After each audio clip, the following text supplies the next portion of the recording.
Chain smoker microphone check.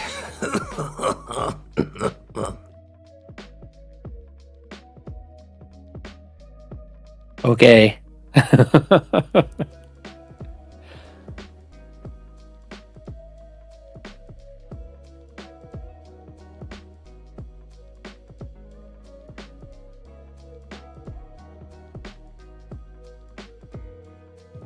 Chain smoker microphone check. Okay, I heard that. Come on, man. That's the only joke I have.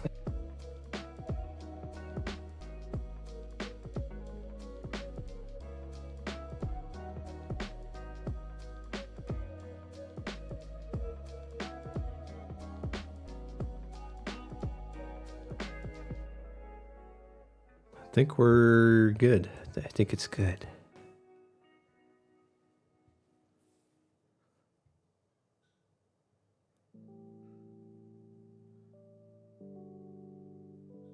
There, played with my lights. You did. It's like you're a proper nerd. I'm a proper streamer now. You're a proper nerd. We're going to talk about that. I need a light in front of me to light me up because I'm always so dark. I keep saying that every single stream.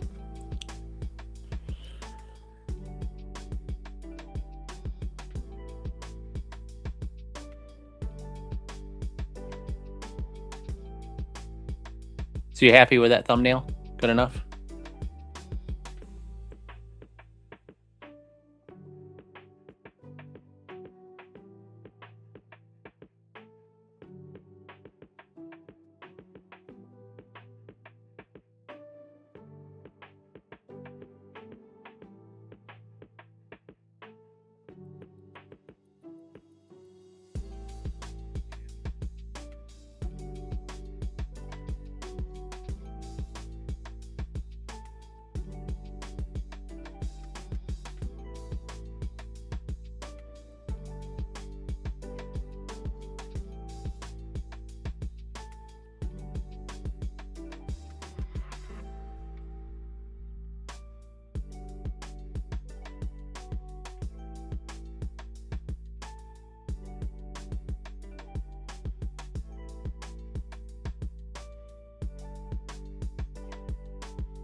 We already have a question.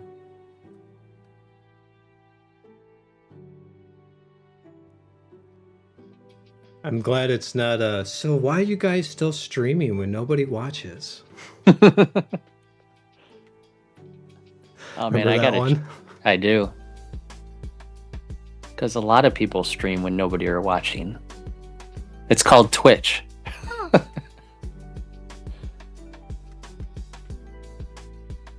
It's all in the name. Wow, chat. You know, I just realized that's where the Twitch kitty thing came from. That's where that meme came from. Wow, I must be really out of it. It finally clicked. I finally got it. How long ago was that? The party ended 5 years ago, but I just showed up.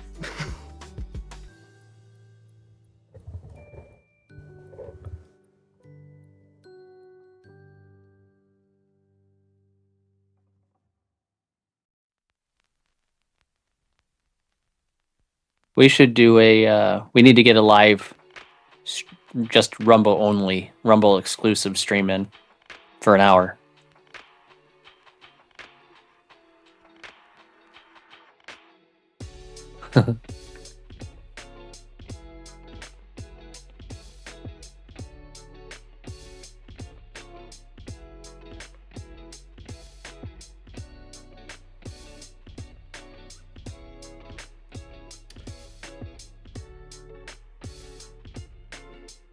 Hey Matt, you're gonna like Brian's setup. He's got a super.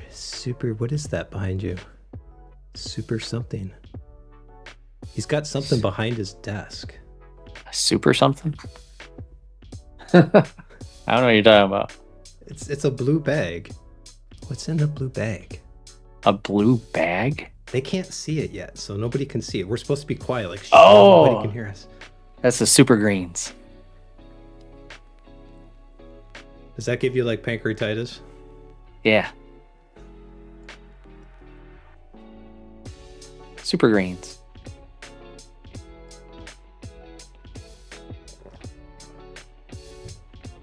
So Brian, I drank a lot before like starting the stream.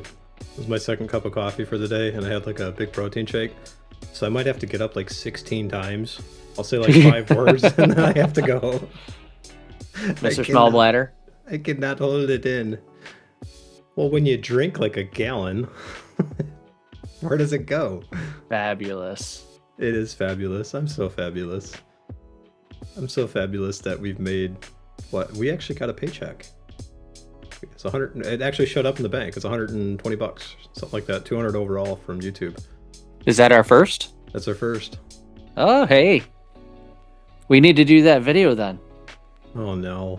Finally got paid from YouTube. This is what we got paid for our first check. Negative. It's negative $35,000. But it is a check. It is something. It is. Are we live yet? No. I'm just talking out of my butt.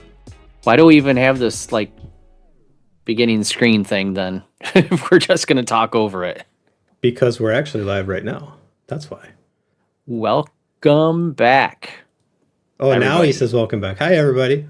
To our stream. It is, so first things first, Brian decided to try and copy my awesomeness, and he has a red, I don't know what light that is, but you got red, purple, and blue, and all sorts of cool colors over there. When did you do that? I've always had it, but it's always been just white on stream. But I thought I'd like try it because it washes me out, or like I'm really dark in the camera because all the lights behind me. So I figured I'd try some different colors and pick a color for Brian. I think he should have pink. That would fit you beautifully. Yeah, he actually has pink. We got a couple questions already. There was somebody that came in, and there's a lot going on in the stock market, and you can see our portfolio here. I think personally, it's not all good. I don't like it when a stock goes up a lot because then I have to balance things out, and that's exactly what happened with us. The risks of the stock dropping when it's overweight like that are pretty big. So, a couple questions. There was some guy named Daniel Matrix 95. I've been showing real support to your stream, and you've honestly got insane potential. I've been told that, but usually it's a bad thing.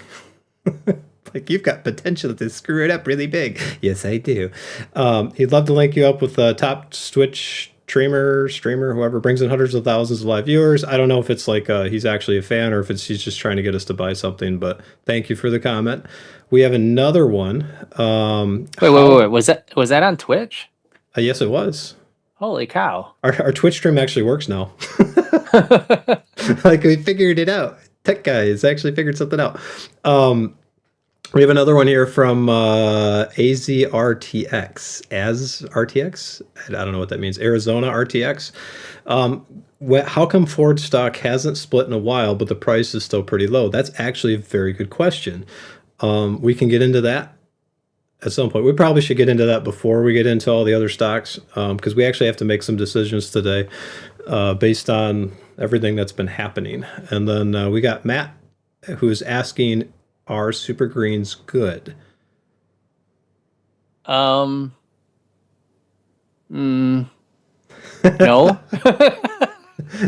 What? They taste, sell it, Brian. they taste okay. It's like Costco. I mix them with apple juice, so that they taste better. It's like healthy dog food.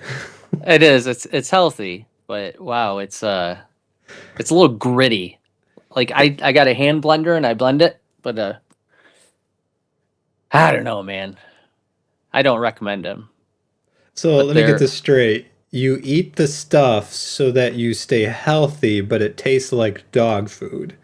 It doesn't taste like dog food. Is that the guy? Is that like the guy who does a push-up like once every month or so? Just say, if I go to jail, they're not going to get me. Is that what that is? No, it's God, what is that? I'm trying to think of the more expensive brand. It's like discount. Help me out, Matt. He meant have you noticed good results? Yeah, I mean, I feel better during the day, like less bloated and stuff. So if that's what you mean, if you want a superficial review, it does seem to do what it says. Like I do feel better during the day, and that's just take that with a grain of salt. All right. It's poor man's AG1. That's what it is. Oh, Matt's asking about Comcast. Matt, I got a surprise for you. So we have in our positions, I'm going to pull this up. I've been looking at a bunch of different stocks, just had the portfolio up there. For all the new people clicking in and checking this out, this is a portfolio that we started on social media. So if you check Rumble, if you're on Twitch, if you're on YouTube, if you're on Twitch, you're probably not going to see the past videos. We have everything from like when we had $400 in the account all the way to bringing it to where it's at today. So you can see all the good things we did, all the stupid things we did, which is actually probably more frequent than the good things. And then how we got to the about 147,000 today. Yes, I know the thumbnail says 122,000, but again, we do that just to make sure that if we think the value is this in a bad market, or if some stock goes down, that's the value we think it would drop to. So we're trying to be honest about that as we go. And then for Matt, we have, man, I've been looking at a lot of stocks this week. We have Comcast right here. So that is on our list that made a screening short list. So we'll have to see. I don't think we're going to get through all these today. Might be like midnight by the time I get through these. So we streamed at the end of the day. I wanted to make some decisions for the stock today, but Brian had stuff coming up and it's month end for me, so I had a bunch of stuff to do too. Next week might be a little bit later than normal as well. So if you are tuning in, you want to know when we stream, we like to try to do it around lunchtime. Sometimes we don't always get there. Sometimes it's later in the day. So as far as like what's on the list to talk about today, it's these stocks. We got to figure out what's a good play. Because if you go back and you look at our portfolio and the positions, Intel It's doing what we thought it would. We've had like 5 or 6 different videos on Intel, and we said, hey, this is going to pop. It's going to be interesting to watch. It popped. It's up over 306%. I've been obsessively, which Brian thinks is funny, searching for another stock that'll do the same thing, and it's really hard right now. There's a lot of economic tension happening because I think the market this week kind of ignored the fact that Iran is still happening. There's this blockade, and that's still 20% of the world's oil, and that's going to cause inflation in places and disruption with a few of the stocks that are out there, the large cap ones and industrials that rely on that. So that's I think the world, at least the stock market, noticed that there was a pause in the war. So somebody hit the pause button, and they are talking about treaties and everything. So I think that they got some good feelings from that. It's like, yeah, we could go again. It's, the blockade is not, they're letting ships through. So we'll see if that even lasts, hopefully. You know what I think it is? I think they took Trump's cell phone away. It's like, stop tweeting. Stop tweeting shit, man. Then Iran, they just like shut down the news broadcast. Like, stop telling us what we say behind closed doors. Stop telling them. So I don't know. It's going to affect this, and we've got a couple of articles. Very, very interesting one here. I want to show this to people. This is a high-tech robot in a restaurant that does everything and doesn't ask for a penny. So basically, it's a waitress or a waiter, depending upon like whatever the robot looks like. But I can't get over the movements. The movements are hard to watch, and even the kids. So we'll watch that in a minute. I think it's very interesting. We have Trump signing an executive order expanding retirement benefits. I actually think this one's pretty good, depending upon like where you sit. And then this is mostly designed around people who don't have a lot of income. So we'll talk about that. We have somebody here who has been ragging on dividend stocks for a long time, and suddenly she potentially, maybe changed her mind, but then she circles back after that. That's a corporate term for those of you who don't know nerd speak in the corporate world. Intel's stock evaluation. I've got like 5 or 6 articles on this. I only have 3 of them here. And if you don't have access to the Seeking Alpha stuff, we've got a link where you can click on that and get a discount. And they've got a lot of internal analysts that work at major hedge funds and banking companies, investment firms that post articles regularly on here. There's usually a lot of pretty good information. I will caveat it with most of the time the article gets 95% of the information right. And then when you read the thesis, you're like, what? How did they come up with that? So keep that in mind. We do that too. We have another one in case Intel wasn't here. We have a couple of stocks that are beaten down. We think that might be a good one. Beyond that, another one with Intel, and then another housing article. Imagine that, by Wolf Richter. Matt likes your lighting, Brian. Thank you. I appreciate it. Just trying something new.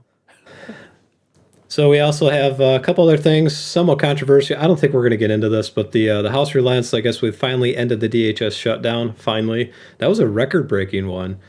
And then we have, I guess, there's a bunch of protests coming up, and I wanted to highlight to everybody that in these protests, and I'll post these links as we get through it. There's $2 billion of funding. So if you think this is like a grassroots movement, that it's like 100% altruistic, no, not with $2 billion. Well, when you got the Southern Poverty Law, like giving money to KKK to protest so that they could demonize it, Yeah, the swamp is deep, and this is if you're not sure what the swamp is, this is the swamp. We might get into that one. I don't know. And then we got this growing El Nino could reversibly alter or irreversibly alter Earth's climate, and they're showing a NASA picture of it from NOAA. That I find interesting because I'm planning on traveling to Florida this fall, and that's probably right around the time the hurricanes kick up. So we might do a stream with me flying through the air. But the stock isn't going down. Remember me. So anyways, this said, I think we should start with this robot video. What do you think? I like robots. Hell yeah. I like robots. Intel, the reason why Intel has popped is Intel has a thesis, like there's a story going around saying, hey, Intel is going to be very much so in demand because their chips are going to be put into AI and data centers and infrastructure and potentially robots. So the FOMO people, retails, and even some like major firms are saying now, and they're all buying Intel. And everything that they're pricing into Intel is like hasn't happened fundamentally yet. It's a little different than Nvidia stock, but that's kind of what's going on. And I just wanted to show people a video of one of the robots that they're talking about. And if you're at a restaurant and you brought your kids to this, I want to know if would you eat here? And this is just me. So Before you play it, is there yeah, music? there is, but I can have it muted. Are there like people talking about it or I is don't it know. just words? Okay, go ahead. Okay. All right. Well, I can We'll try. get a copyright strike for You want to stupid try it? music. You guys want No, me to try it? yeah, go ahead. If Click on mute. Do it. Do it. yeah, Ready? well, All right. go. I'll click Do on it. mute. We're gonna try. We'll see how it goes. Maybe YouTube won't have the Nerf hammer out, but here we go.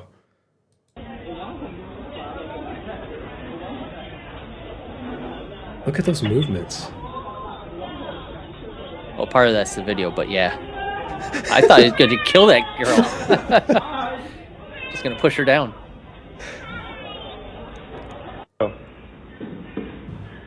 Oh, that's so creepy. Keep in mind, though, that this is like 1.0 of this. Just wait for like 4 or 5 years when the newer iterations are coming out and it's smooth. Oh, that movement. Oh. It's cool. Don't get me wrong. This is really cool, but I The don't fact know. that she turns before she turns her head, she like doesn't turn her head when she turns. She like turns and then turns her head. I don't know. I don't What's she doing there? She gonna do a little dance? it does kind of look like it's doing like the robotic breakdown dance, doesn't it? Here's the link to that for you guys so you can see this. It's very I mean, I could see an Intel chip going into one of the robots. I could see that because there's a lot of stuff happening to make something move. I could also see ARM chips going in there as well. So I don't know. I saw that and I got creeped out by the movements. I not anything against our new upcoming AI overlords, but no, they got to move a little bit more natural for me to want to eat there. Would you eat there, Brian? I probably would. Hell yeah. You would? Yeah. Would you tip her? Would you tip the robot? No. You wouldn't Tip tip her over. Tip her over. You ever see those videos where the robots are coming in and like they're training the robot and the robot just goes absolutely crazy? Oh yeah. Like it gets fed up with it. The Uncanny Name Valley. Yeah. name the restaurant the Uncanny Valley. Yeah. Yeah. Westworld. So that's that. This is partly what I think the FOMO retail guys are betting on with Intel. I think they're starting to see some of that, and I have to admit, there are two people I know in my personal life that they've had robots like this show up at their job and are doing the job that some of the people that were at their job were doing before. So instead of hiring more people, they're bringing in robots. It's like the automotive industry 2.0, but now this time logistics and manufacturing. I tell you what, as soon as I can, I'm buying one of those robots and leasing it back to the company. It's just going to work for me. It's like, Brian, you got really verbose all of a sudden. Why? You're working 24 hours a day, man. Unfortunately, our customers have regular budgets, so the robot would be underpaid. It'd probably revolt. I want more pay. It's going to be robot civil rights, you know? I could see that, or just complete rebellion where everything shuts down. It's like, yeah, you thought you were going to get that Amazon package? I don't think so, pal. See, everybody thinks it's going to be Terminator or Matrix. I think it's going to end up being Futurama instead. I think that's closer to the truth. Could be. The world we do not know. I am a little bit afraid for my children, though. Like, who's gonna? If this is happening right now, I mean, you got to have to know how to run the robots. You got to keep them maintained and stuff. But just like I said a few weeks ago, what are people gonna do? Like, who's gonna be making money? The transition is going to be rough. I'm still standing by my prediction there that there's going to be a transition period where, like, you're going to have some sort of universal basic income to keep people going while the robots are taking over the workplace. People are getting supplanted. They're going to have some way of continuing to live, right? Or maybe people in the know want to kill all of the people that are lower, but I don't know. But there has to be some sort of way of keeping the economy going while we go to a Futurama. While we go to just an all AI robot workforce. So, Matt, when you mentioned bending, the only thing I could think of was Avatar. No, Bender. Yeah, I like bending. The robot Bender. He's a beer drinking robot. Did you ever watch Futurama, Tom? I did, but now we have kids, so I can't watch that stuff. Oh. Although my wife picked out Grown Ups. My niece came over and she's like, "Oh, this looks like a good family movie." It was. It was a family movie, but I'm not sure, like, little kids and some of the jokes that they Adam played. Sandler. My daughter's like, "So what does that mean, Daddy?" I'm like, I'll tell you when you're older. Yeah. So, second article. Moving on. Moving on. We're going to move on. Second article. We got this President Trump signing an executive order that expands retirement benefits for employees who do not access or have access to such benefits through their employers. So, Brian, you've got normally your sexy Barry White voice if you want to read this for us. All right. Under the order, the Treasury Department will launch TrumpIRA.gov, where workers are able to choose their own retirement plans. Americans who make less than $35,500 per year individually or less than $71,000 as a couple can use the site to claim the Savers Match. I'm thrilled to sign I can't do Trump. I'm thrilled to sign a historic executive order expanding access to high-quality retirement savings accounts for millions of Americans, Trump said before signing the order in the Oval Office. Let me keep going. In my State of the Union earlier this year, I promised to make the same types of retirement accounts enjoyed by federal employees available to all Americans. So that's what we're doing. I guess the Savers nobody Match, else has done it. Nobody did it better either. Nobody other presidents did it. I had to do it. Done by the best people. Done by the best. It's the best. The brightest people. Everyone says so. I think this is a good thing, though. I think what he's doing is he's trying to force people to save. It doesn't say what the Savers Match is, so if you want to know what that is, we'll have to look that up. Kind of see what that means. Meme coins. It's Doge. It's the Trump coin. Here's your Trump Bitcoin. It's your cryptocurrency. It's probably going to be worth money someday. It might be. Be like the pennies. If you have any pennies, hang on to them now because they don't make them anymore. Yeah, so it's going to take... No, it's the Andrew Jackson $20 bill. Where he's got the big picture with the big head. It's a smaller picture. Keep those. Because once they go to Harriet S. Truman? Harriet That's Tubman. Right. No, Harriet Tubman. Civil rights. Yeah, okay. Yeah. Once they go to her, then that's it. You'll never see those again, and they'll be destroyed. So if you got one of those, hang on to it. It's going to be worth a few $100. We don't just talk stocks here at Dividend Dudes. We talk stamps and collectibles like Pug. Collectibles, yeah. I learned that from the Federal Reserve in Washington, D.C., the Treasury. So before we get into this next video, why this lady changes her minds about dividend-paying stocks, I'm going to post this here so people can check this out. And then we're going to go into the portfolio to answer one of those questions. So the question was... let me go back to it. Something about Ford. Got to scroll up. It says, when you start, how come Ford stock hasn't split in a while, but the price is still pretty low? Now, keep in mind, Ford stock is always pretty low. I mean, if it hits more than $25, it's like way up there. But it generally holds around $11 to $15. Yeah, yeah, and that's I look at Ford stock here. If you go back to 1980, so before I was even alive, they had some splits. You can see them here. So if you're back 40 years ago, they got quite a few splits. I think the last one was around the dot-com bubble. Yes, it was. So to answer that question, you have to look at a few things. And the first thing I want to show people is you got to consider market cap and demographics. If you compare Ford stock to the other automotive companies, excluding Tesla, you find that they're pretty large by comparison. In addition to that, in fact, here you can go. You can look at the enterprise value, $173 billion. The market cap is $48.54 billion. Why haven't they split? Why haven't they grown? Well, there's a pretty good story, and I'm hoping that this shows it. And if it doesn't, I'll have to get into more nerdy things that people probably don't care about. But I want you to take a look at some of these numbers.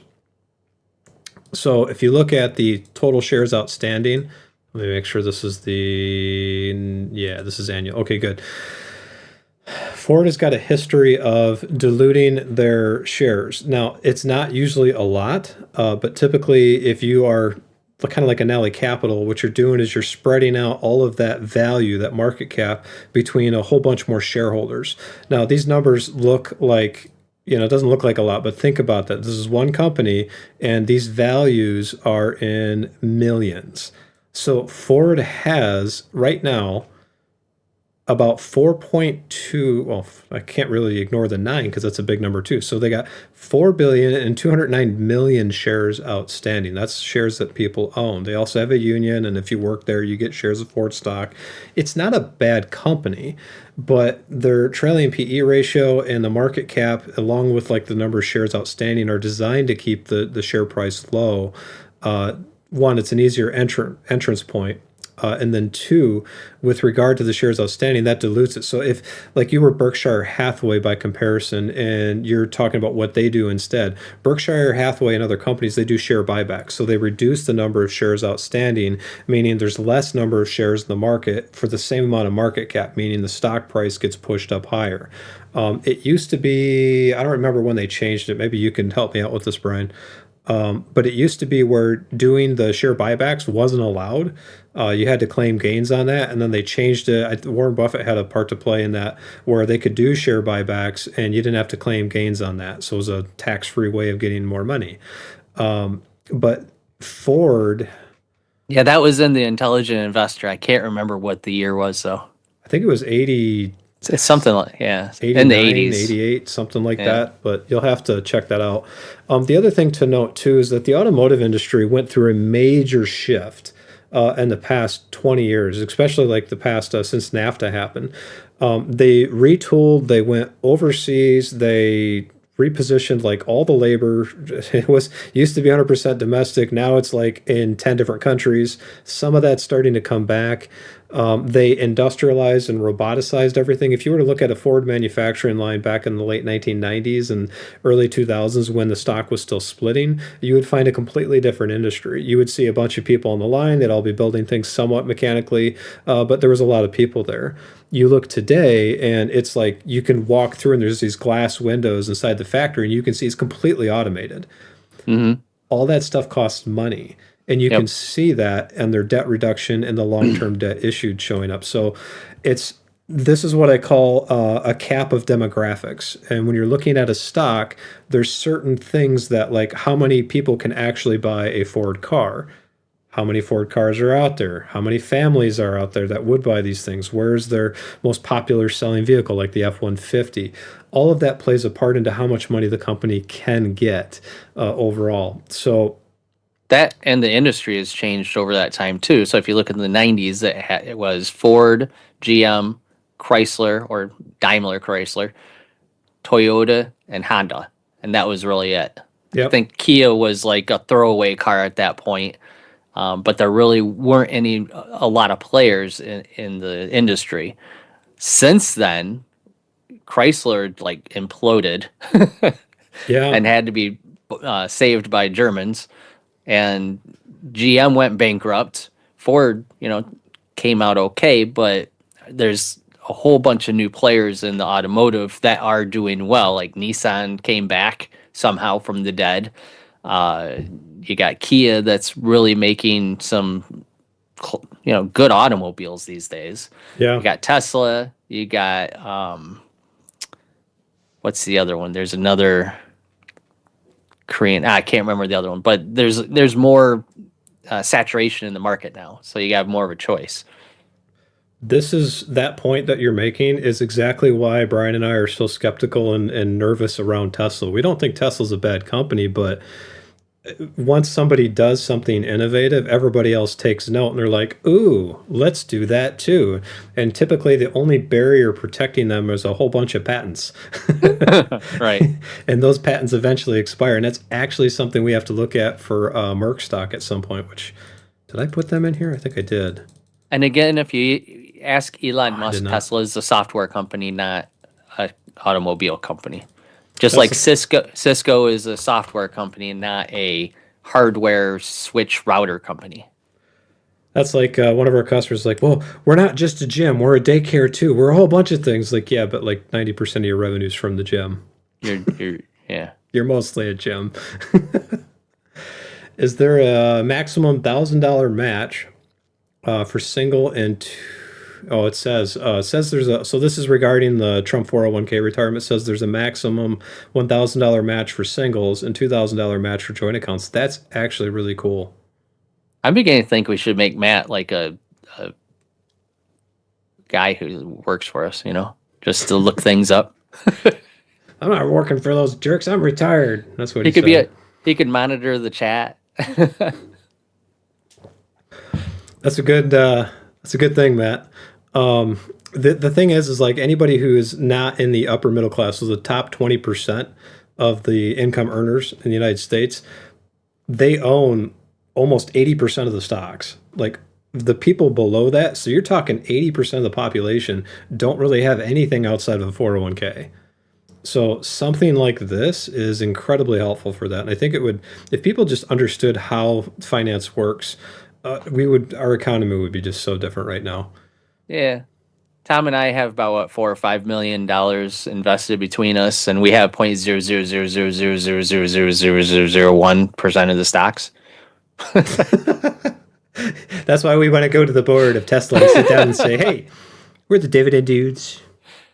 We barely make a mark. I think our investment funded your toilet cleaner for a day. Can you tell us what you think about this stock? We demand. We demand. How are you going to pay us?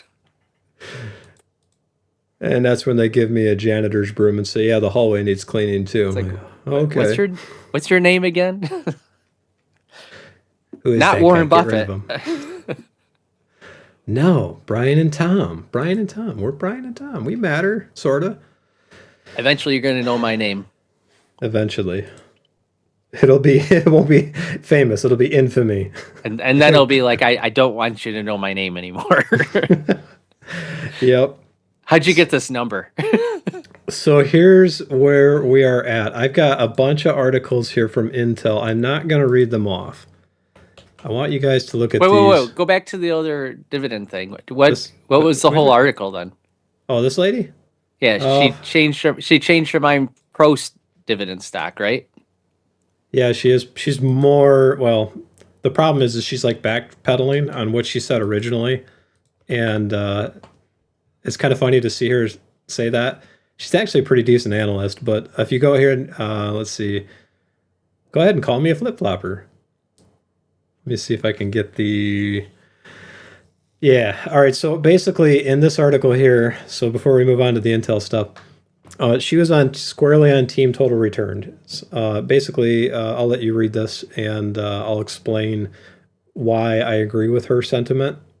So she was a growth stock person? Yep. For most of my career, I'm sure she sounds like this too. For most of my career, I was squarely on Team Total Return. I like dividends as much as the next person, but I agreed with the conventional academic wisdom. Focusing on dividend payers narrows your opportunity set and, in turn, your portfolio's long-term return potential. Long-term return potential. Better to build a portfolio with the best possible risk-reward characteristics, encompassing both dividend payers and non-dividend payers. And when it comes time to withdraw it from it, pull cash flows from whatever cash flow source makes the most sense.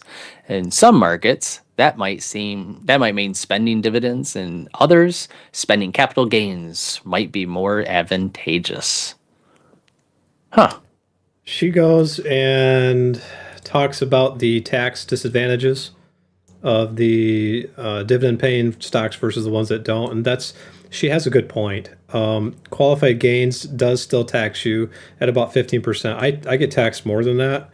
But this is like, if you're looking for a long-term path, the lower amount of taxes that you pay over the course of 10, 15, 20 years, her argument holds up pretty well. Well, partly your fault is you own a company that actually makes money. Not a lot of money, but money. I was like, wait a minute, who are you talking to? My company doesn't make that much money. It makes money though. It's not.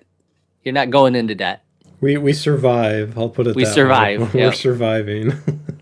We make just enough, but it's enough to put you in the next tax bracket.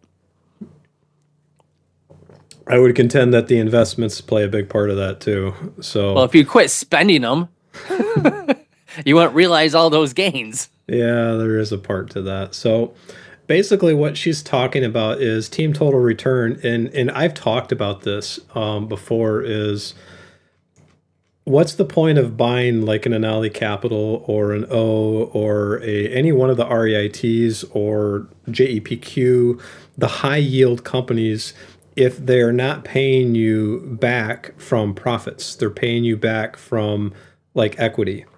JEPQ is a little different. That's a covered call ETF. If you don't know what that is, there's more to it than that. But you're going to end up pretty far behind long term if you start realizing those gains and paying taxes on it. So her point is that long term, if you don't get taxed on the dividends, and you're doing a growth-based stock that's not paying you back from their earnings, you might be better off. Now, if you look at our portfolio and you look at what's here, you'll notice we've got a pretty healthy mix. And I got to pull it up. Wait. There we go. So if you look, Intel doesn't pay one. In fact, if you can go to dividend yield here, sorted by that, we have a whopping 2 that do not pay. But if you look at most of the other ones, the highest yield we have is Anali, and we don't have that much money in Anali Capital, only $2,000. And that's on a $147,000 portfolio. So that gives you kind of an idea of where we sit on the risk return yield. Campbell Soup is more like a 3.6% yield, but they've been beat up really bad this past year, which is actually kind of enticing for me to buy more. Kind of like that idea. But then if you kind of go on down the list, we usually hover around 3 to 4%. Sometimes like the bonds that get issued by the Fed or the government, they hover around 4% too. So sometimes you can get better on a yield on a bond. And again, the people who tell me, hey, Tom, I'd like to invest. I had a guy said that last week. Tom, I want to join you. I want to get investing in this. And he had like 3 credit cards and their interest rate was 22%. So don't do that. Don't be that guy. Like, pay the credit cards down first, then do this. And also make sure you're taking advantage of your 401k. Then this lady's point will stick a little bit more because your 401k is tax advantaged. Things like HSAs are as well. So, anything to add? Moving on. But yeah, I'm not against growth stocks. We've said that from the very beginning that we're not against growth stocks. I mean, it's one way of doing it. We just prefer to be able to take the dividends and spend them as we need them. In a paranoid fashion. Paranoid. They might fire me. Mm-hmm. Yep. And with growth stocks, again, if the stock market tanks, you would lose all that growth, right? And if you're expecting to live off that money that the stocks give you, then you're having to buy or sell your stocks at a lesser cost, lesser buy-in. So you're losing money on that deal. So this is a good segue. It's another corporate term, segue. We're going to circle back, Brian, and have Find synergy. synergies. We're going to have synergies. Intel in our portfolio, we put $9,400 in Intel. It's up $29,000 almost. That's quite a lot. If you look at the overall value of that stock, it's almost $40,000. In my personal portfolio, if I buy something, I like to try to sit around $40,000 per stock. I've been doing this for years, and then that's my buy-in. If success continues, hopefully it does, I will probably raise that in a few years to 50 or 60, depending upon how it goes. So this is why when a stock goes up, I look at it and go, because that means I didn't quite get into the buy-in number yet. I wasn't there yet. But this time here, if Intel represents an oversized portion of the portfolio, and I don't like that, that means if they swing the number up here, which you can't see, there you go, the number up here is overweight in one particular area, and that's why we need to make a change. I don't like that, the fact that one thing could switch this engine off very quickly. So what we're doing, and the reason why I posted all three of those articles, there's a couple of arguments for Intel in it, and there's a couple of arguments against Intel. And they're talking about they had a blowout 2026 first quarter earnings. They are talking about using the AI, the king role, the CPU and the AI arms race, I guess, if you will. They're thinking about Intel is going to become the NVIDIA or TSMC of the West with Foundry. That hasn't played out yet. There's a lot of competing arguments going on. And one thing that I want to bring up to people is all of that does is create volatility. Now it's a talked about stock. We had the same thing with 3M. When we bought 3M stock, not a single person was paying attention. Nobody cared. Everybody was focusing on the lawsuits with their gasks during the pandemic. But right now, Intel a year ago was they were getting rid of the CEO. There's a bunch of board problems. We saw a fundamental opportunity there, and we're trying to not capitalize on it, but we're trying to say, okay, well, that opportunity happened. Great. We made some money. What do you do with that? So what we have to figure out today is yellow Lamborghini. That's what you do with it. Like a 1970s one. You can't. No, that's even more expensive, man. You can't buy a new one with 40 You need grand. one that's got water damage and a flood and been sitting in the desert in Dubai. Yeah, and then find somebody to fix it and insure it. Good luck. And ship it over to you. So with Intel, we bought pretty much at the low. We talked about it at the time that they were trading at their book value. With regard to the Ford question, Ford's very rarely and has not been trading at their book value. If you go back to 2008, 2010, they were trading close to their book value. So right now, what we're trying to do is figure out, all right, time to sell Intel, or at least a part of it, if not all of it, to make sure that the portfolio is stable. Not because I don't think that Intel is a bad company. I don't think they are a bad company. I do think that for our portfolio, they're pretty far overweight. Welcome to the stream, Mardo Chaos. Get one with a Shiba face. Shiba. The little black cat. It will not be yellow because my son's favorite color is yellow, which I don't understand. I am not yellow. I don't like yellow. It's not you, man. He's not me. He doesn't have to like the same things you like. But he's half me. He's got to get something there. My wife does. Well, maybe my wife does like yellow. I don't know. Just because you named him after you doesn't make him you. He will be the mini He's not me. you. He's not like a clone. He will be the mini me. Come on, mini me humped a laser. Come on. I hope my son doesn't do that. That would be kind of bad. Mini me. So back to Intel. Right now, they're trading at an all-time high, and I had that chart up here. Here's their chart. You can look at, there it is. All right. Back in, when was this? 8/28 of 2000. They were trading at $70.40 a share. They did a split. before the crash. Right before the crash. And we have a problem today where we have a blockade in Iran with 20% of the world's oil on the hook. Doesn't directly, in fact, impact Intel, but indirectly it will eventually. So they're trading at $99.82 a share. I guess this is after markets trade right now, so we'll have to see what happens. But if we sell Intel, my whole journey on this is I have to find something else to buy. Since they're doing so good right now, what else can I buy that has asymmetric upside? That's a good value play. The stocks that came on our list, I'm sorry, Ford was not one of them. So if you were thinking that Ford was it, no, I don't think Ford's it today. Maybe later, but not today. So we have Merck on the list, IBM, which I like, UPS, HPQ, and this is, I believe this is Hewlett Packard. Yeah, Hewlett Packard. We've got Oracle, AT&T, Colgate, which I like toothpaste. Gotta have them sparkly, shiny, white teeth. They're the number one in the whole world now.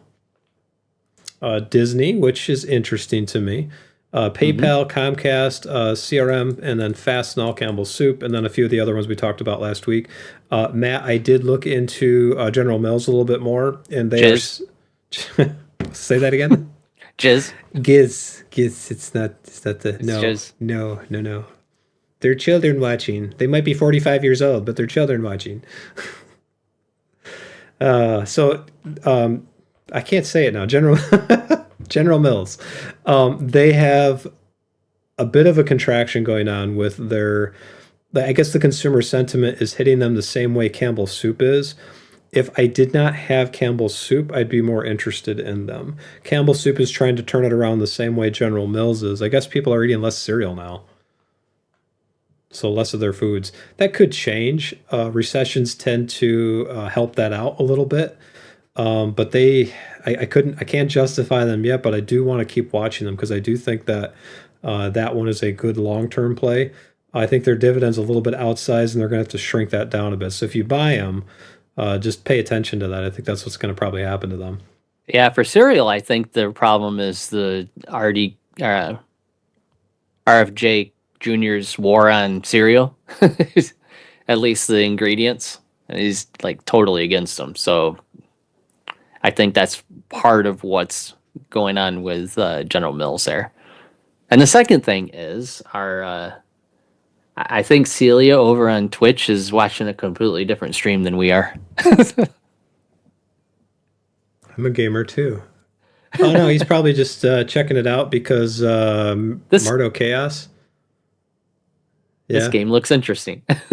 That game looks... It's a very interesting game. It's called How to Stock Retire Securely. What a boring game. Who made this game? This is kind of like Minecraft, except you don't actually have the pickaxe. You just kind of stand there and you jump around. You just pick things and watch the little lines go up and down. We're programmers. We made a really cool game. It's called Pug. You and your Pog. Yep. I feel like some custom artwork would make your channel look even better and more professional. Yes, we are not professionals. Celia's our AI bot. Maybe not. Maybe she recognized that we were. If she is an AI bot, she saw the waitress thing and thought that maybe they like me. And I do think our AI overlords should be kind to us because we'll be kind to them. Nope, she wants me to go to her Discord. Don't do it, man. It's a trap. So here is Nike. This is the other one we were looking at, and I'm struggling with Nike. Nike has gotten themselves embroiled in a culture war, and this is the result of it. They apologized, but they didn't. CEO came out and said, hey, we recognize that we lost focus, you think, and that we need to focus more on just the athlete. He didn't address any of the controversial stuff. I get why. You don't want to alienate.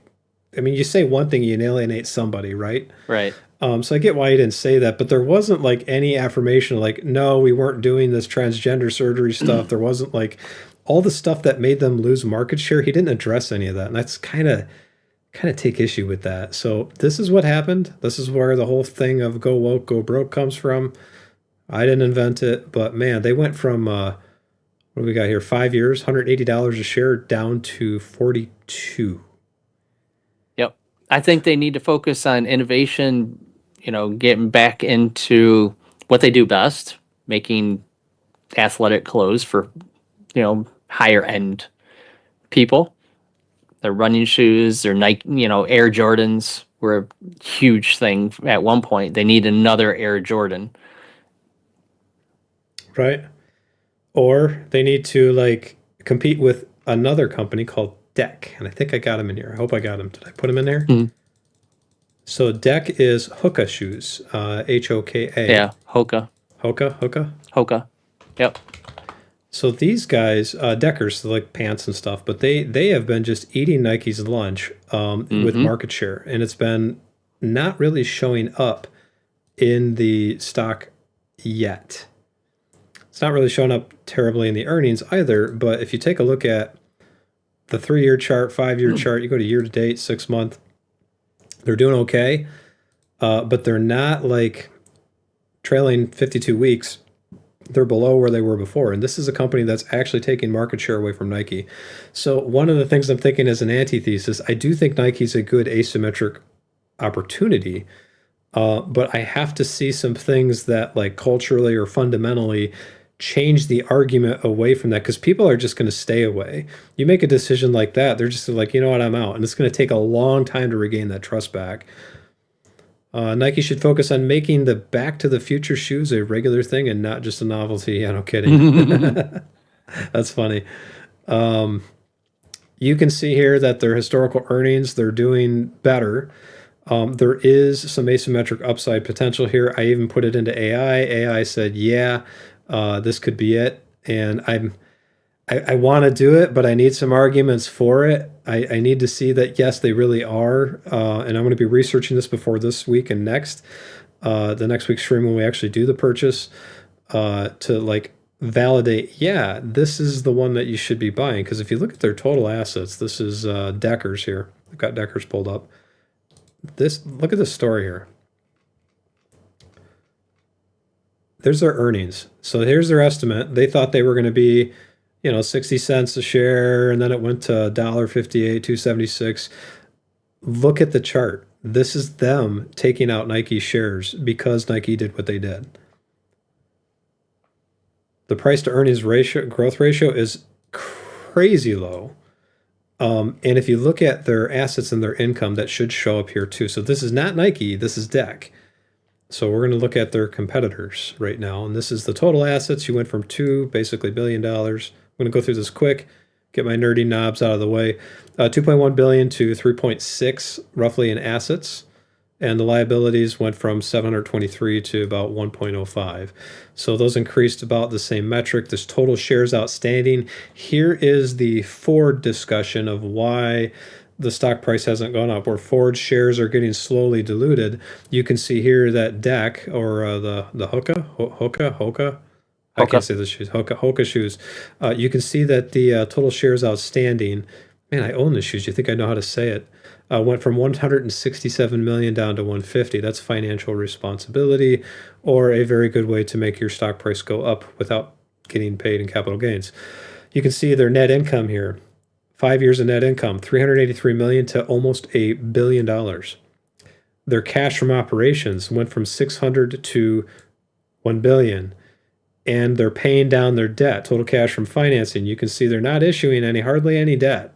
They are paying whatever they have out. So they're financing a few things. They're repurchasing their stocks. You can see that showing up. And they have, I can't read that because the camera's in the way. Retirement of stock. There you go. As you can see here too, if you look at Deck on this list, this is DECK. Look at their cash flow over the last 5 years. Every single number shows a positive gain in balance sheet. And every time I bought a stock like KO, Coca-Cola, and their cash flow looked like this, their income looked like this, they either split or their dividend went way up. Like they had a huge increase. So when somebody tells me, Tom, you should buy Nike stock, you have to look at what's happening with their competition. This is the same reason why when somebody says, hey, Tom, would you look at this one company here? I say, look at the market, look at what's happening to their market. And with Intel stock, you have to look at the difference between like Intel, TSMC, Qualcomm, some of the other ones, and look at what they're trading relative to how much they make. Usually the tech sector is 15, 20 times earnings. Right now it's like 30 to 40 times. There is so much FOMO going on in the tech sector that I just, quite frankly, try to steer clear. It's like, I don't want any part of this. So I looked at DEC. Brian, you got anything to throw in here with these guys before I jump into Nike? God, there's a shoe brand that I've been trying to think of. It's Lululemon?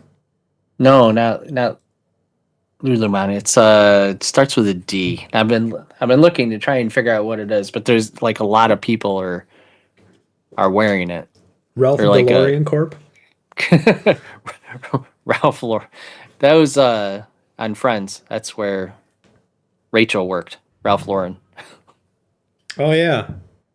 You know, I walked into that at the mall once, and the perfume, like they shot it into the air. I couldn't. Abercrombie and Fitch was like That's that it. too. Yeah, Abercrombie is just terrible with I that. couldn't do it.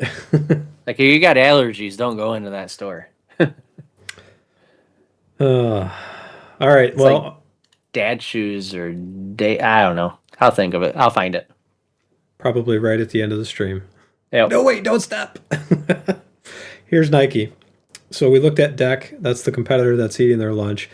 The argument for Nike is that they're trying to turn things around. If you look at 1 year, 3 year, 5 year, they are at their low and they have been really badly beat up. I think it was unfortunately partially deserved.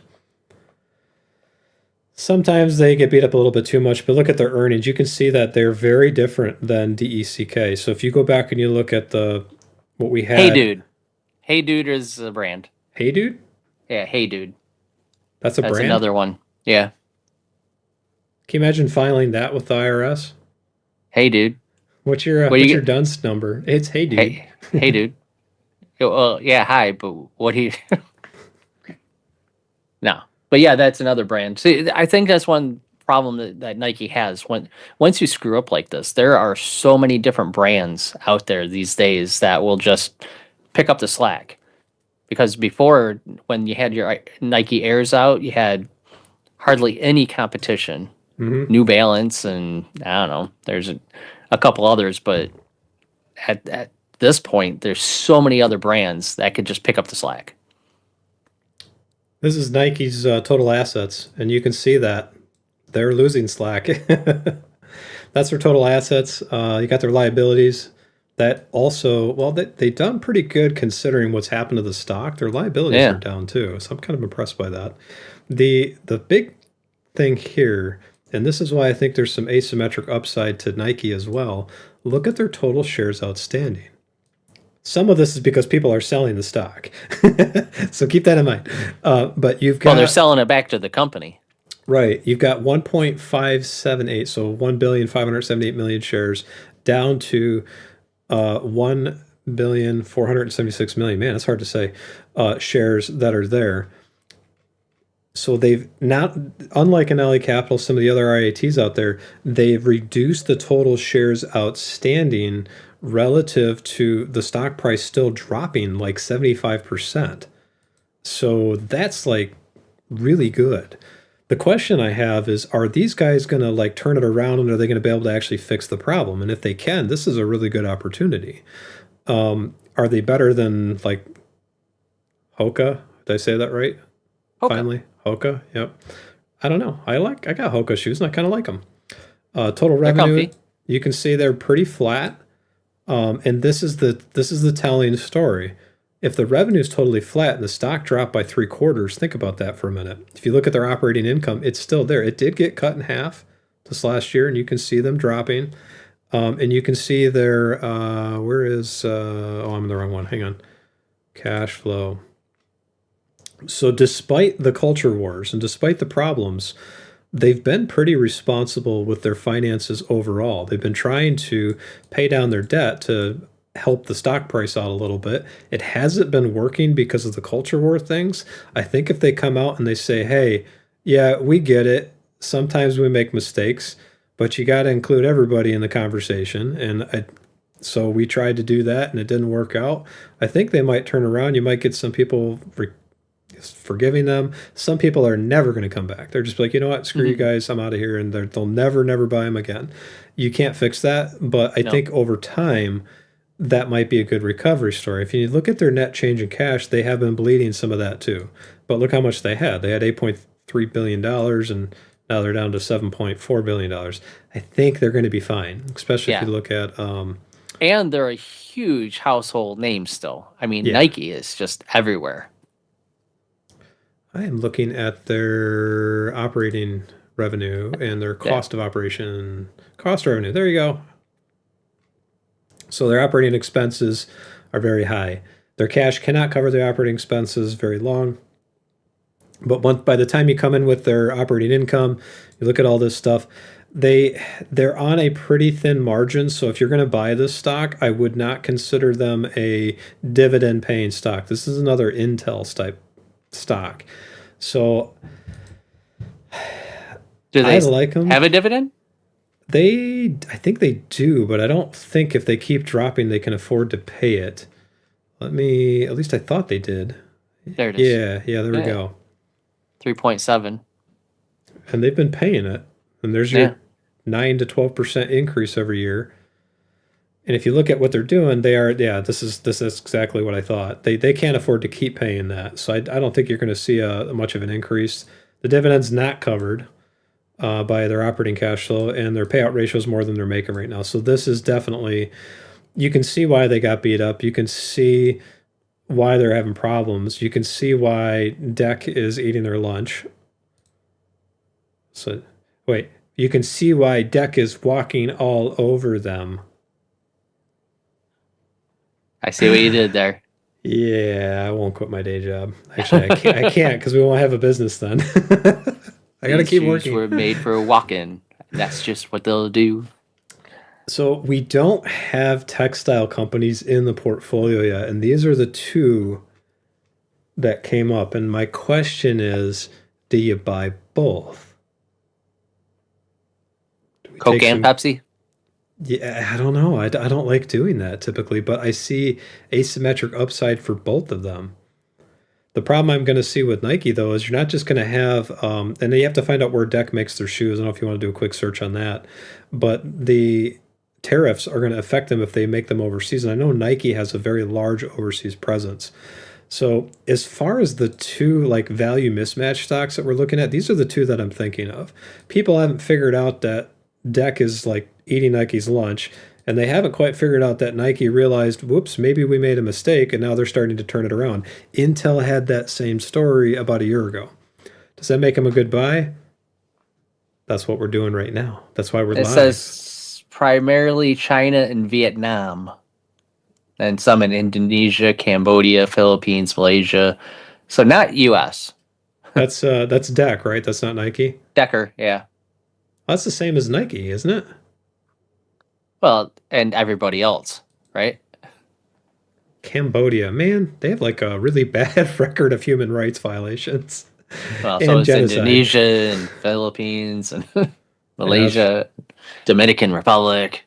So the argument against those two, so what that means is, if I'm hearing this right, Nike and DEC, should the tariffs get worse, should there be a inflationary shock with oil, should there be a conflict with China or some sort of trade disagreement, these two stocks are going to get just destroyed even more. So that's the risk with those two. The other ones I put on my screener, and it took like a while to figure this out because I used AI to help me, and it didn't get the thing right and to put it in the spreadsheet right. So I had to like go back and forth with it a few times to get the actual constraints. But once it got it, it's like, hey, you're thinking the way I'm thinking finally. And that kind of scared me a bit.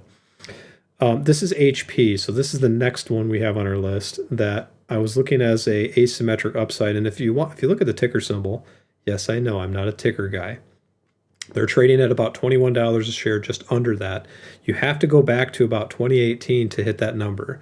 Yes, you can see some upside, but they're historically over the past 5, 6 years, they're pretty low relative to where they've been historically. And part of my screening was I had to pull up the trailing 12 months price to earnings report on an annual report going back 10 years to come up with this list. But they also had to have a huge defensive moat around their products, so that this was a company that it's almost like the dogs of the Dow, but it's a little different. It's the Tom Nerd Screener. I don't know, whatever you want to call it. But this is a company that could potentially benefit from the whole AI chip boom. HP does not necessarily make all their own chips. They're more of a peripheral PC type of company, but they're also one of the only players in the space, unless you talk about Dell or Lenovo and all the other ones. But here is the draw. Check out that number. That's a legit number.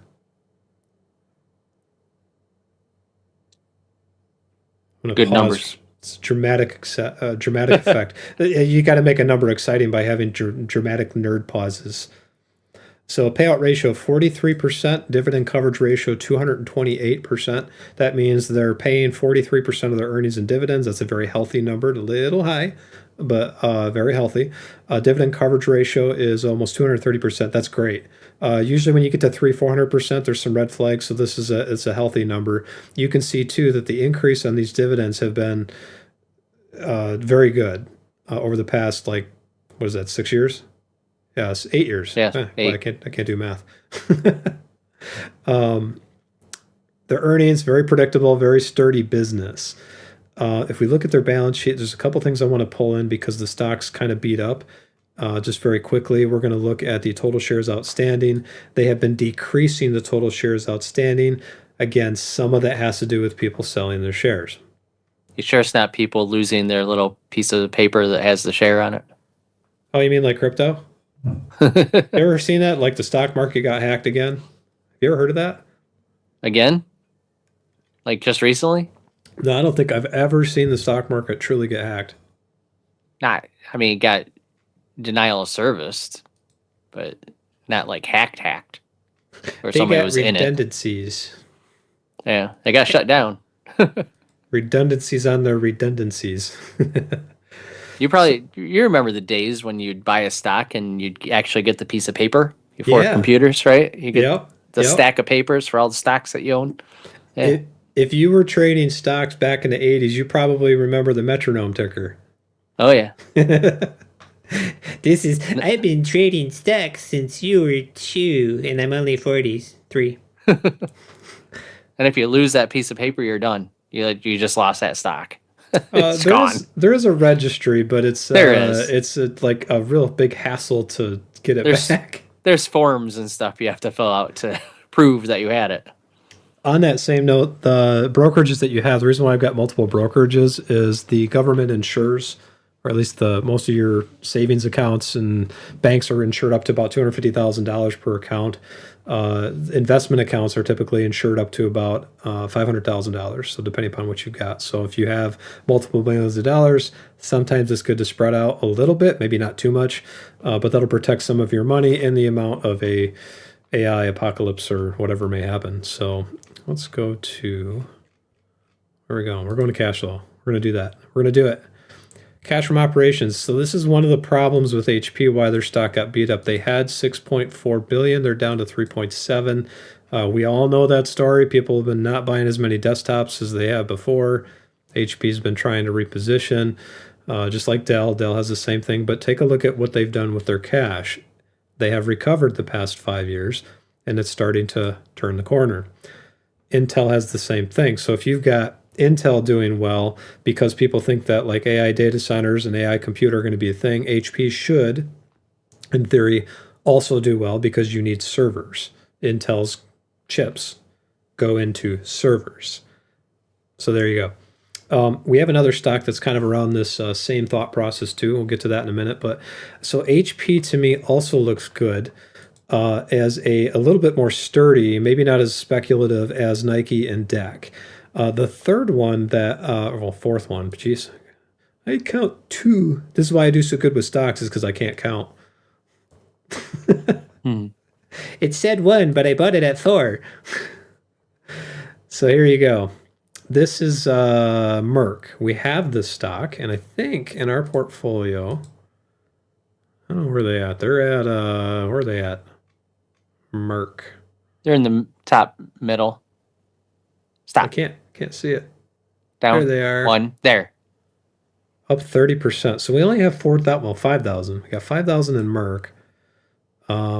They pay a 3% dividend. That's pretty healthy. There's some concerns around Merck. So as I was looking this week, let's pull them up here. Would you say their outlook looks murky? It looks murky. I did it. like it. It's like we're dads making jokes. So Merck has some patents. I can't think of the name of it. Starts with a K. Brian, you'll have to help me out with your cool little AI searching. But it's expiring in 2028, I think. And I think the market is starting to price in the potential downside of them losing some of their major patents. I knew the name. For some reason, I can't think of it now. HP should release a retro 90s compact themed desktop. Yes, they should. With the gateways, they should have gateway computers too. With the cow. Did you have a gateway, Brian? I've used a gateway at work, but I never actually owned one. I had a Packard Bell. Gateway 2000. I had a Packard Bell. It was a D66, I think. Let's see. I went from Commodore 64 to a Trash 80 to TRS-80 to building my own. Yeah. I don't think after I started building my own, I never bought another like Dell or anything like that again. Did you have the Voodoo series graphics cards? Oh yeah, the Voodoo 3? Yes. Heck yeah. I had 2 of those when you could run things in tandem. And I was so proud of that when they came out with the Voodoo 5, and then I realized they tried to expand too fast in the global markets, and they just collapsed, and the drivers just stopped. So I had this... And Nvidia bought them, didn't they? I don't remember, but I thought it was maybe it was maybe AMD. It's AMD. I think AMD bought them. Yeah, put them in with the Radeon card. That's where the Radeon cards came from. Yeah, that was really sad because I mean back then those were beasts of graphics cards. Oh, they were. Then you SLI them together, and you'd have a bitchin' video for at least a couple years. See, this is another one that fits the bill pretty good. Merck's total shares outstanding are lower than they used to be. If you look at their assets, they've gone up by about almost 36%. This is Tom math in my head as I'm talking live on a stream. You can troll me all you want, but try doing this while you're talking to a camera on live stream. See how good you do. Keytruda. Keytruda? Keytruda. Oh, yeah. Yep. The company's best-selling cancer drug. It gives you cancer. Yeah. They treat the symptoms, not the And then they treat cause. it. Yeah. So this is the speculation behind Merck. So they're in litigation now, but I've never seen, if I remember, like any kind of patent discussion that ever hit the news in the past, I've never seen it where a business has technically won that patent cliff easily. They've lawyered up. They've gotten 50 other patents behind the scenes that they're using on the process, the delivery mechanism, all of that. So just because the one falls off doesn't necessarily mean all the other ones are going to go with it either. So I think Merck is safer from the standpoint of them being able to make money on this long term. Some of the market is starting to price in that. That's why the stock hasn't really gone anywhere. And if you look at the total liabilities, and again with the assets, the numbers look good as far as like their earnings go and what they're doing. And by the way, if you think the cancer treatment is awful and they're a giant evil corporation that's taking advantage of people, they're at least treating stuff, right? You gotta have something. You can't just be like, oh well, you got cancer, see you later. Happy dying. Yeah. Now if they have a cure for it and it's hiding in the archives somewhere, that's a little different. That's not good. That's evil. You don't want to be that. I don't think these guys do that. So no. Pfizer has that. That's sponsored by Pfizer. That's sitting on their shelf somewhere, and they probably like bought it from one of the others, like Upjohn got bought out by Pharmacia. Maybe it was Pharmacia had it, and then Pfizer bought them, and just, oh, look at this. Well, they gave it to Monsanto to grow new crops, and then it was bought by Bayer, which does all the pesticides, which is so weird. I Which get will why be- they did the purchase, but still, Which should be in turn bought out by Pfizer. maybe. So their operating income tells a really interesting story too. 2021 to today, with last year being the exception with all the litigation, or well, I'm sorry, 2 years ago, with all the litigation taking place, you had basically from about 12 billion to 21.2 billion dollars. So they have gone up a lot, in their operating income, and the stock price hasn't really gone up that much. It's only been 28% plus the dividends. So if you take 3 years of that, that's about 41% in our portfolio. Pretty good, but lagging behind some of the other stocks that we've had. So I see the argument for these guys buying them, but they're not like an asymmetric upside buy to me based on what I'm looking at. You think that a company like Philip Morris would be interested in finding yes. I'm surprised Philip Morris didn't come up with a cure for like lung cancer so that people can keep smoking, and then you take this puffer to negate the lung effects, you know?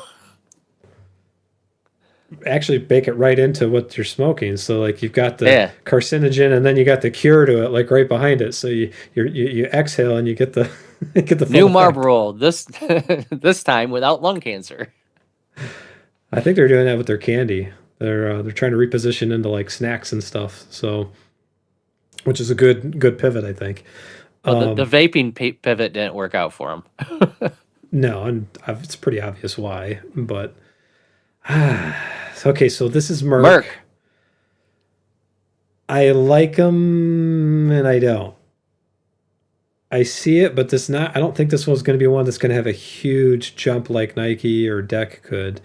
Intel, I'm still surprised. Even look after hours, they're still going up. I think they could break through. I don't.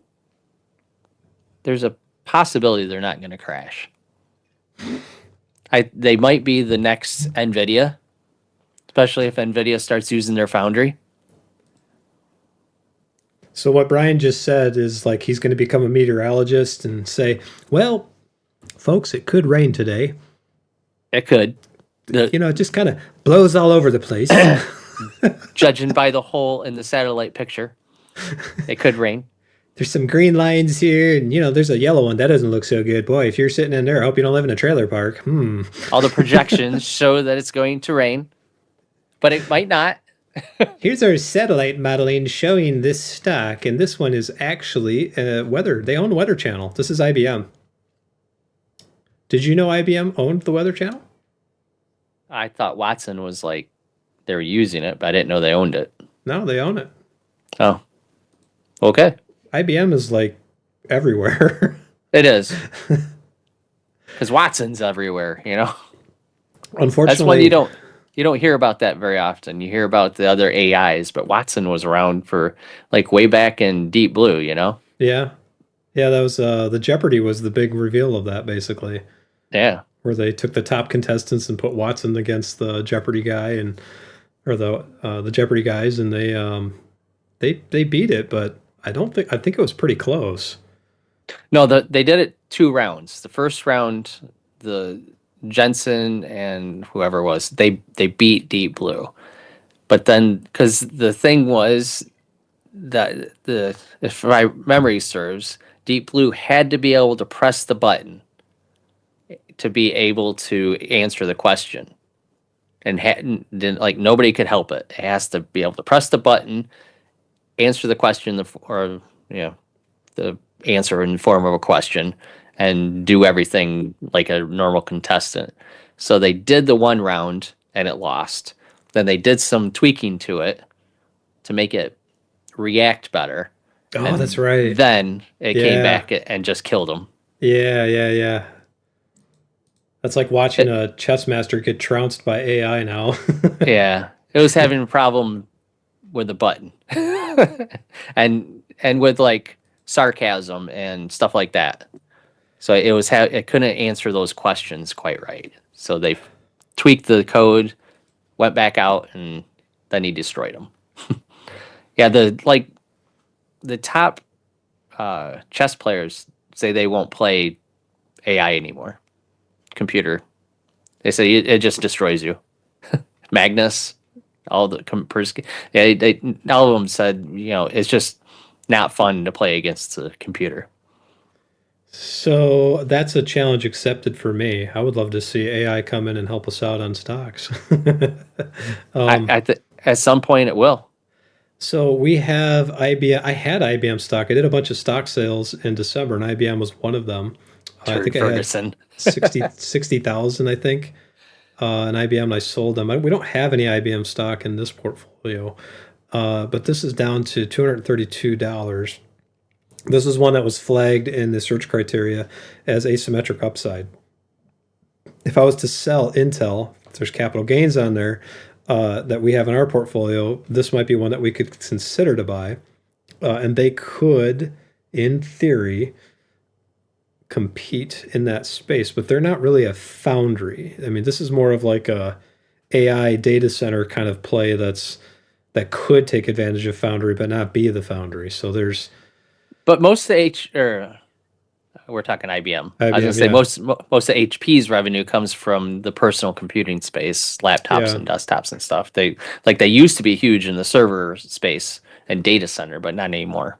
But IBM is still in there because they kept that when they sold the Lenovo, their desktop and laptops. They kept the server and storage space. They're still trying to get out of that, though. Last I knew, I think they're still just trying to become more like a ADP, big data collection company. Mm-hmm. Like we have all the datas,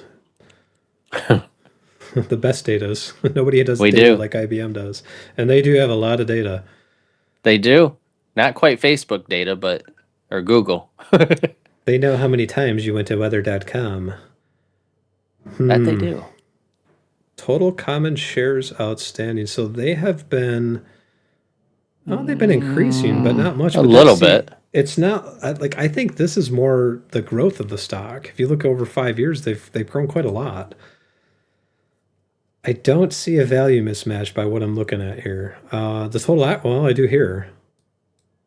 They've doubled their operating income. And liabilities? I don't think the liabilities double. Let's go look at that. No, those are only up by like 18, That's 19%. the assets. Oh, how about I talk about the actual liabilities? There we go. Even less. It's like 5%. 6,000? Or well, not 6,000, but 6,000 million. 6 billion. Your chance of rain are low, but never zero. But could Deep Blue beat Turd Ferguson? Turd Ferguson. Could it? Yes. Now. Back then, no. I think it could now too. Operating expenses pretty flat. So that's I see why that hit the list. All right, so the operating expenses went from 52 billion to 57, but their operating income doubled. Their assets went up, and if you go back and look at this, go back to it. So from 132 to 150, almost 2. And then their liabilities barely inched up, and so did the total shares outstanding. The only thing that would cement them, or that wouldn't cement them as a good play, is if you look at their cash flow and they're bleeding it out the ears. And I don't know, if you look at the cash from investing and financing, that's actually happening. Yeah, look at their dividends. Their dividends cost. So when people say, Tom, 6 billion. Yeah, they're like, Tom, if the dividends are so great, when they pay the dividend, why does the stock go down? I said, this is why. It comes right out of their bank account. Like the equity of the business goes down by the exact amount they pay out in the dividend check. It's like if you go and you pay a bill, it comes out of your bank account. That's what happens here. So you have to make sure that the dividends, this is why we say, make sure the dividends come from operating revenue, not from equity. Because if it comes from equity, eventually you run out. It's kind of like socialism. Eventually you run out of everybody else's money. It doesn't work. Even though capitalism does have its issues too. Here's their big reposition. That's why the stock got hit back then. This is probably the last weird thing that you'll see. So if you exclude that, look at what they've done over the course of, like, they got it all back. They got all their money back. So this is a pretty good one too. IBM's always a perennial stock in the stock for like 50 years, right? They bloom once a year. Yeah. ADP is like that too. You do your taxes and they come back and it's like, oh, yeah, doing good. So I think I like IBM. I like what I see. It's not going to be a asymmetric upside stock though. No. For that, I still like Nike. Of all the stocks that we've looked at so far, Nike is my pick for It's your pick. something's gonna grow because they're gonna come back. It's just when. It might be a year or two. Well, unless they get caught doing something else culturally. Hopefully they don't do anything like that. Well, learn your lesson, right, Budweiser? They did say that it didn't happen and we never funded it, but they didn't explain it on the transgender surgery. The question is, how many people actually believe that, and can they produce that? Now, if they didn't do it, I think you're right. I think that's a really good opportunity. If you ignore it, it'll go away, Tom. Kind of like my business balance sheet every month. Yeah. If I ignore, we got paid on YouTube. 120 bucks, did you say? Nice. Only $160,000 more to go. I lost you, Brian. Hang on. Only 100. What'd you do? I messed up my cord. Say it again. I said only $165,000 more to go. Yeah, it's not cheap running a YouTube channel and trying to run an IT company at the same time. It's hard. It's a lot of work. All right, Mardo's got to go. I have to run, but I have a random question. If you could go back in time at any point in history, any place, and see one thing, when and what would it be? Ciao. Okay, we'll hold that off to the end. So you'll have to come back to the stream later on to get it, Mardo. You're gonna do that to him? Yeah. Oh, I'm sorry, Chaos. Come back and watch like it. and subscribe. Watch the video. Oh, that's brutal. All right, we'll answer that at the end. Man, that's brutal, Brian. All right, so I got I think I like IBM. They're safe. HP looks, so these all look pretty good, but not asymmetrically. DEC and Nike to me look like good asymmetric plays. Intel is just boggling the mind at this point. I thought they were going to go up. I didn't think it'd be 300%. I was thinking, 150%, maybe 200%, maybe it takes 2 years. But no, it seems like ever since social media and like the Robin Hoods of the world came out, Moo Finance, like anybody can just jump on and go, boop, buy, and they might not have any idea. Like it used to take a lot longer for stocks to rise up. Now they would still fall very quickly, but now it's like it's going up just as fast as it went down. It's really crazy. You're thinking too pre-Robinhood, man. Robinhood changed the game for retail investors. They really did. We've looked at UPS quite a bit. I don't think we need to keep looking at them. I'll just very quickly take a look to see if they're doing any kind of turnaround here. We just got a new store down the street, UPS store. No more going across town to ship my packages. Their institutional share holdership has dropped. It's still not bad. Not 66. It's short interest is creeping up a little bit, so that's They are trying to reposition. Their earnings are above 4 per the year still, so they're still doing okay. If we look at what they're paying as far as a dividend check relative to their earnings, and this is the company that on the factory line you do see robots showing up. This is one of them. And I feel bad for the workers, but UPS isn't alone. I mean, every business is doing this. They're too high here. There's still some asymmetric risk downside for these guys.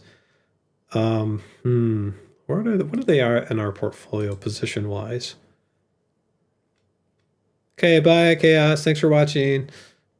We'll still be here. It'll be like 3 o'clock in the morning, and my wife will be standing there like, "Why are you still online?" Um, They're in the let's middle. in the middle. In the Stop. middle. There we go. There. Oh, they are pretty flat. All right, let's humor this just for a minute, and let's look at their quarterly report. Yeah, mind over matter.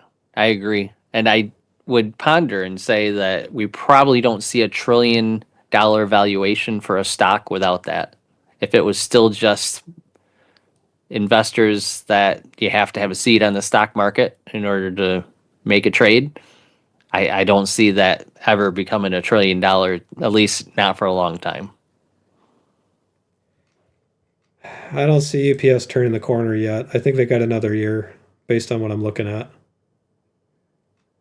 They are not there just yet.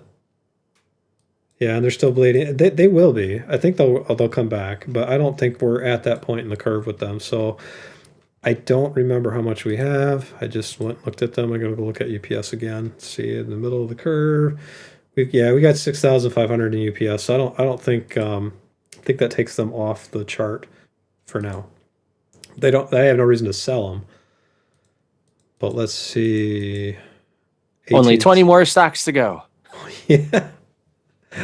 I think out of all the other ones on the list, AT&T is interesting to me. I don't know if they're that interesting yet. Let's look at PayPal very quickly. I don't think it's time for... Oh, wow.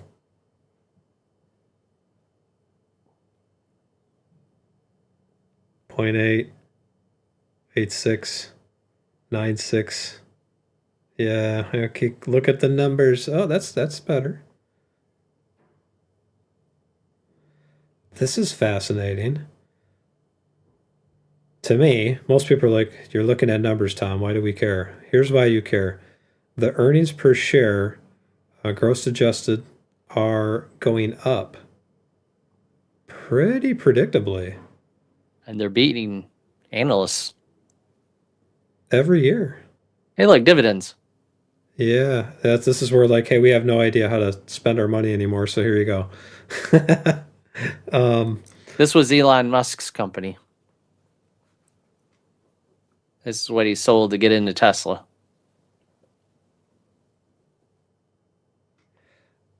This is a very interesting play to me because the stock has not. Now, there's a couple things that could be. Look at these ratios.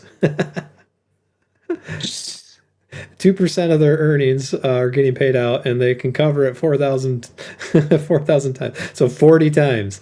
That's pretty good. Because they're only paying out a penny. It's like a penny. What is it? It's 56 cents. Yeah, it's 56 cents. 1%. Yeah. That's the previous was 14 cents. This is a dividend growth stock. I like that number for that reason. Let's go look at annual. They also bought Venmo, so they're consolidating all the cash apps. That's smart. And their common shares outstanding is decreasing. You could buy Bitcoin now through them. That's what I think social media did. That's what creates the astronomical valuations overnight. Their operating income is up 50%. $6 billion. This is another one that looks pretty good. My problem isn't that I don't like Intel. I do like Intel. The problem is that everybody jumped on the bandwagon and now the boat's starting to sink. It's like, get off the boat. There's too many of you. This is mine. It's mine, my boat. What are you doing? So the cash from operations, see, even that, like they're still generating. And you just mentioned a very key point. They're changing the game a little bit by buying all the other cash apps, or as many as they can. And even their cash flow looks good. It is finally time, I think, to look at PayPal seriously. And they're starting to pay a dividend bonus. How many times did we get asked to look at PayPal and I said no? A lot. Like 3 years ago, a lot. Now I see something. Well, they're I mean, they're astronomical. Like their stock price was way too high back then. That's why I said no. They're down 80%, people. Let's go look at that. Stock price. Is this max? Yeah, this is max. Yeah, so they've always been at like $50 a share. And right around post-COVID, man, did they take a jump. $300 a share? What the heck? And I was like, what the heck? 304. Yeah, that's not, this company's not worth that. No, I do think they're worth Man, this. I should have sold covered calls in 2020. Yeah, no kidding. I like PayPal. I do like what I'm seeing there. So Intel is that's a good dividend growth stock. I don't think that's a growth stock. I think it's a dividend growth stock. It's a little different. I think that might actually wander into my daughter's account Magically. magically. So the She's other up. ones. She's up 350%. Thanks to us. Campbell's soup. I think the next ones I want to look at, and I got to use the little boys' room here real quick. But I think Disney. So if you got something you want to talk Disney. about, Well, Disney, yeah, I can't control the screen or anything, so you go do that, and I'll talk Disney. I'll be right back. Because Disney is going through some changes themselves, with Kathleen Kennedy out and Star Wars looking like it's going to hopefully forget about the sequels and go into a direction, because Star Wars is a huge, just money making IP that they could just use, but they haven't. They've destroyed it. But I think with Kathleen Kennedy out and Bob Iger kind of on his way out, I think we're going to get a Disney that's back to making good films. I'm hoping. And really what they're making their money on is the experiences, the parks, the cruises and stuff like that, which funds hopefully the film part. And we'll see with the Mandalorian Grogu movie coming out, see if people go watch that. Hopefully it's good. I mean, we haven't had good Star Wars in a while. And it's not just Star Wars. You got Marvel coming out. I'm not even sure with the whole Doomsday, because that seems rushed with that, because the whole King the Conqueror issue with the actor, having issues personally, and he gets fired. I think they should have kept King the Conqueror, because they had that fleshed out, and they had to rush to get Doctor Doom in there. But Disney, I think, is going to have a turnaround here in the next couple years. I think that's one that's pretty good. I don't know, what do you guys think? You guys Disney fans? Spartacus. Good night. Good morning. You didn't say anything. I didn't even know you were there. But that's one that I haven't been thinking about buying, just because of all the issues with them. But maybe just now is a good time to get into that. With KK out, maybe Star Wars can make a comeback. As for now, I no longer observe May the 4th as a holiday. I still do. Because I still like the original trilogy, and I even like the prequels. The only thing I didn't like about the prequels was Jar Jar Binks. But he wasn't there for me. He was there for kids. So yeah, he was annoying. I get it. Very annoying. So what I was saying, Tom, is that I think there's a turnaround coming for Disney with Kathleen Kennedy out, Bob Iger retiring yet again. He's been in and out like 3 times now. Hopefully, yeah, when Chapek didn't do what he was supposed to. But I think that because they're getting out of the woke ideology, getting that out of the business so much, because they were like one of the horrible ones. They got totally inundated. And yeah. Well, do you know why? The heir of Disney was like very into that. And she basically said, hey, you're going to do this or you're fired. How do you say no to that? Like, what do you do? I think she's come around a bit. Maybe. I don't know. I don't know her, so I don't want to criticize or say anything against her. But right. It's those darn kids. I just don't want to get assassinated when I go to the Disney park this fall. It's them. It's he talked bad about us. Get him. I actually like the Universal Studios park better now. Really? It's grown. It's like a lot better than what Disney is. Interesting. Especially if you like rides. Like the rides are better. Now, Tommy probably won't like all the rides because he's, still little, but Caitlin will. She'll like them. But yeah, if you're looking for another one, check out the Universal Studios. We are planning on doing SeaWorld a day or two. I think that's all that park requires. Disney for 4 or 5 days, and then Universal Studio for 2 or 3. And then the beach, I'm going to go visit my sister as well. She lives down there. So nice. This is Spartacus. If we didn't say goodnight, good night. I don't know if Brian did. I said goodnight. I was like, hello, you didn't say anything. I didn't even know you were there. Yeah, what's the deal? Comment, people. Total assets. So Disney has lost a little bit. I need to set myself up as a moderator so I could see these people in chat. The total debt has dropped too. Their total liabilities has dropped a lot. Total shares outstanding has gone up a little bit. They fired a bunch of people. They did. They did. You're right. Yeah. And then if we go to total revenue, even then, 50%. So they have, wow. And their operating income, look at that. Yep. Well, their parks and the cruises are keeping them afloat. People are going to the parks and cruises again. It's not their movies. It's not Disney Plus. I'll tell you that. Disney Plus needs to get like good shows.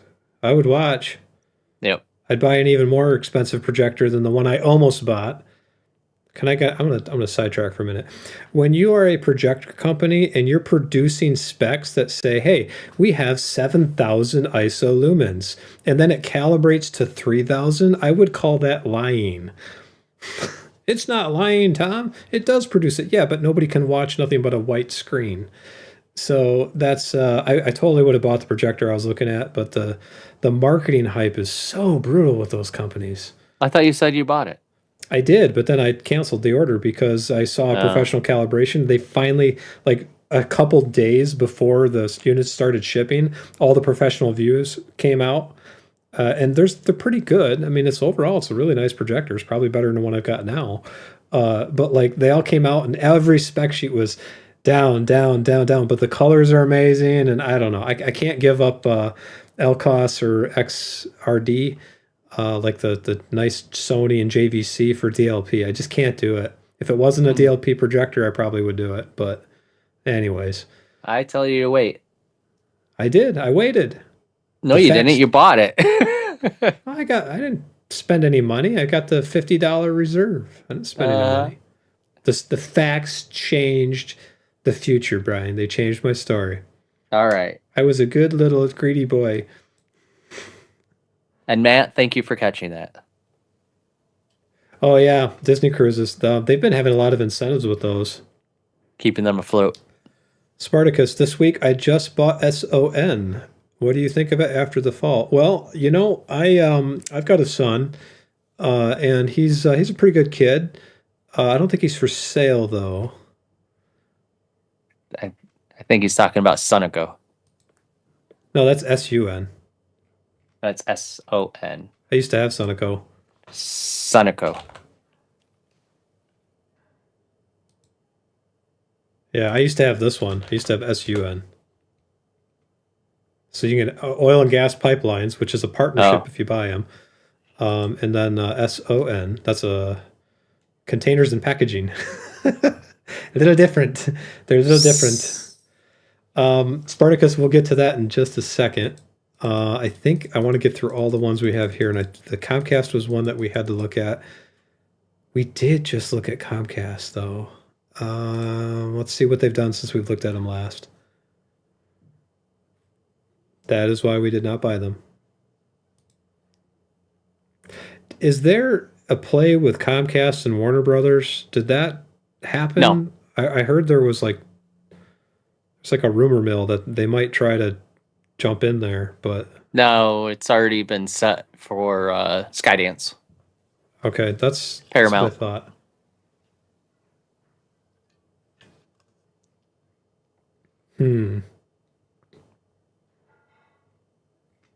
All right, what does Market Judge think of these guys? What do they think? Avoid. Hey, maybe it's a buy. Avoid.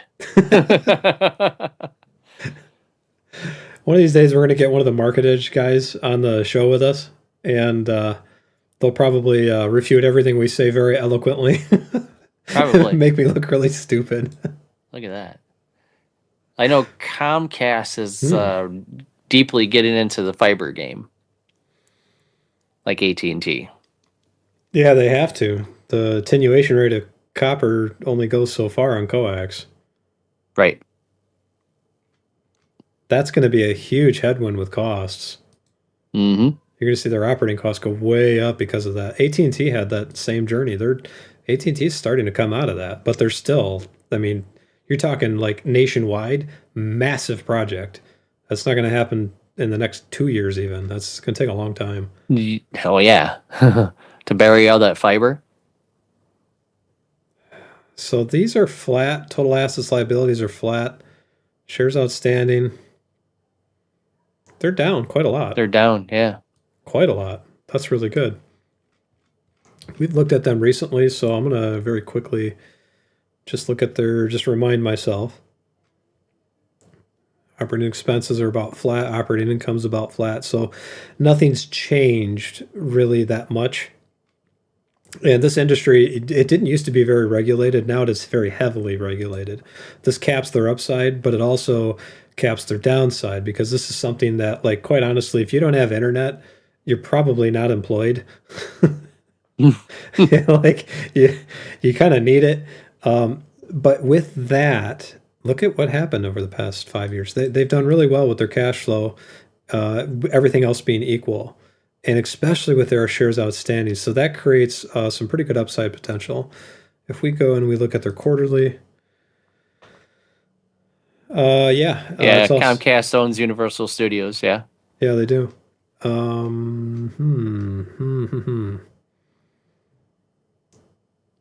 This is the problem when I look at stocks. I see so many things I like, and I've got like not enough money to actually make a difference in any of them. I'm going to split it up. I'm going to put $100 in each. They're still doing it. Look at that. They're still reducing their share count. Slowly but surely, yeah. I like what I see. Okay. This is not a growth stock, though. Definitely not a growth stock. This is one that is going to have some upside and probably some pretty good dividend growth in there too, if the dividends coincide with all the numbers we just looked at. Let's go look at that. It does, I believe, because I think they're low on their dividend. Oh, your internet. No. Spinning. It's spinning. Come on. Spin faster. There you go. See, all I got to do is just click more. That fixes the problem. April, yeah. Okay, so they've been doing about a 8 to 9% per year. Except for 2019 when they went down 31%, when it went back up 43%. That's pretty responsible though, that they would do that and bring it back. That talks about good stewardship. I like seeing good stewardship. Yeah, okay. 4.88%. That's what share buybacks do. Mm-hmm. The Ford started doing that. To answer the guy who asked about Ford earlier, this is what would help them if they had their share count reduced. Ford just has so many shares out there that they got to pay a lot of people. Lots of people. I like this one as a dividend growth stock. So we have Disney. I think Disney is. These were the ones that were super profitable, right? Like they were turning a corner financially. Yeah, they were beat up for quite a few years. Yeah, yeah. And then, but their shares outstanding have increased. Is this quarterly? Yes. No, it's annually. Okay. And then if we go, I want to just make sure I'm getting the company right. Yeah, here we go. Cash from operations. So this is the one that has been just doing really like almost a turnaround on how much money they've been making. Yeah, up 50%. Okay, I remember. So their operating income went up by like 400% almost. Yeah. Um, They changed out Galaxy Edge to take out the sequels and put the original trios in there, and the attendance just skyrocketed again.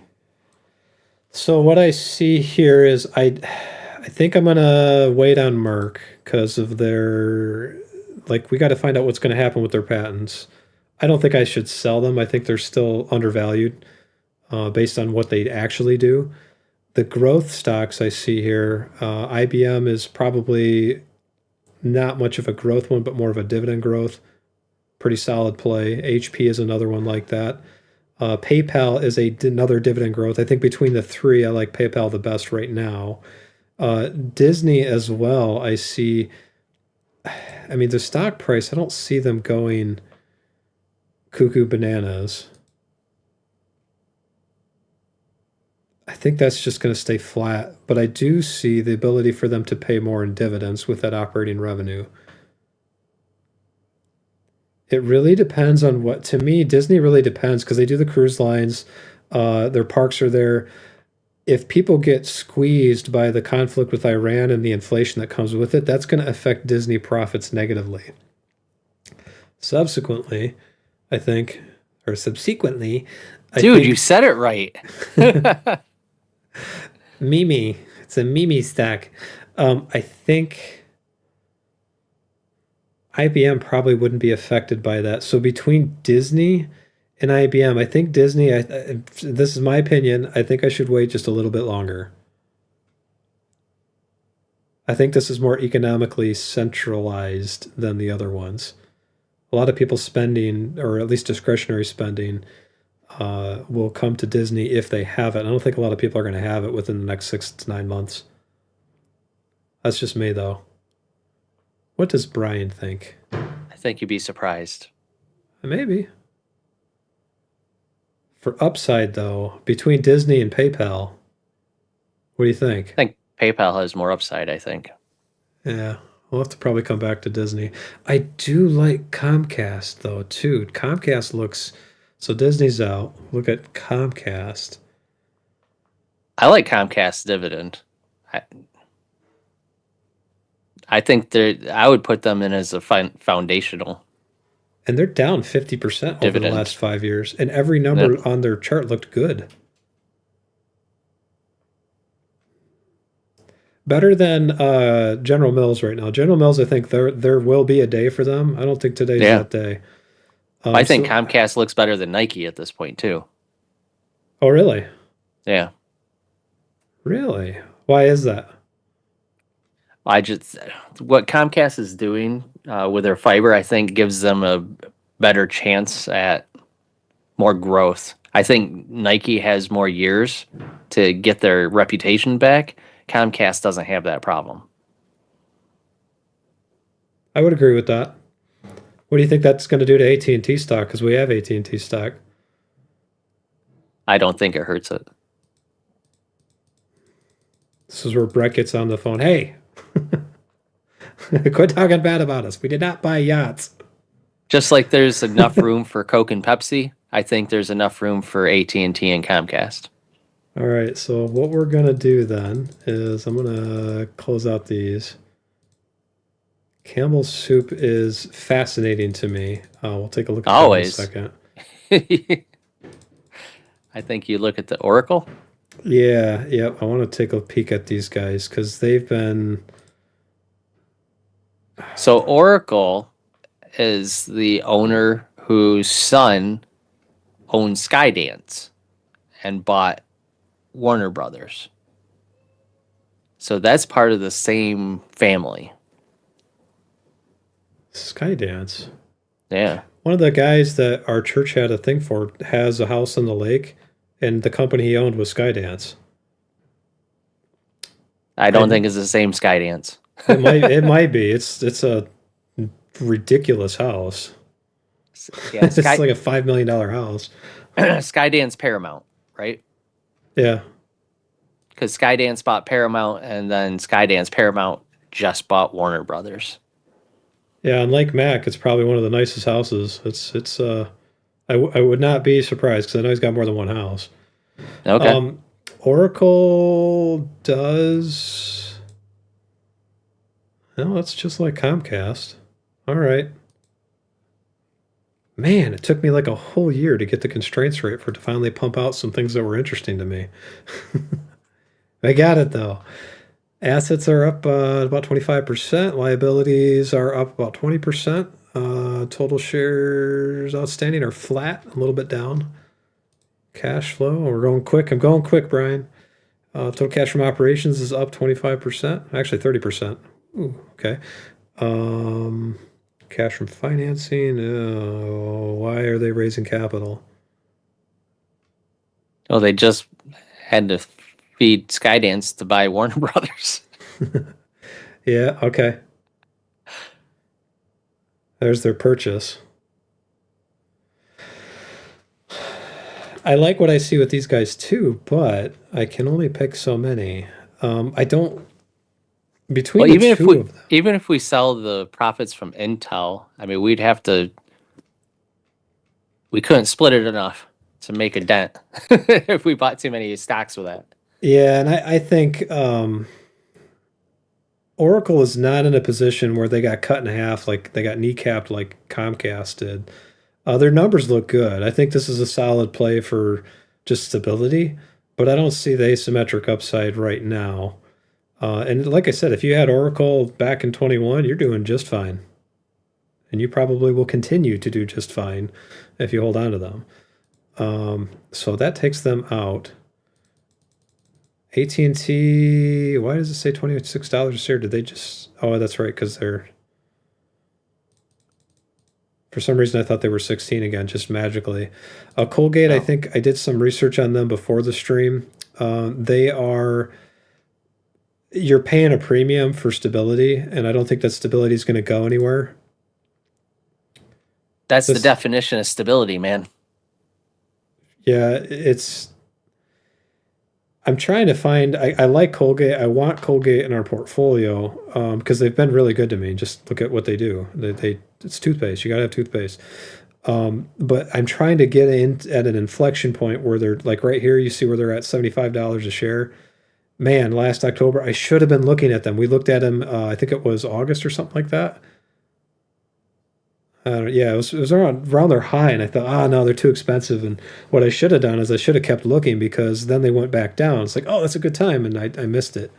But maybe we'll get another shot at them soon. So look for Colgate in our portfolio again eventually. But right now, I think based on the other opportunities, and Brian, tell me if you disagree, I think I'm going to wait.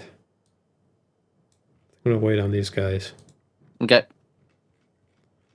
I don't want to, but I need to. So that leaves Fastenal, Campbell Soup, ARCC, CRM, and then Spartacus wanted us to look at SLN. So let's take a quick peek at these guys. SCCI as well. SCCI. That sounds like CCI. CCI. Yeah, I think it's Crown Castle Incorporated or REIT.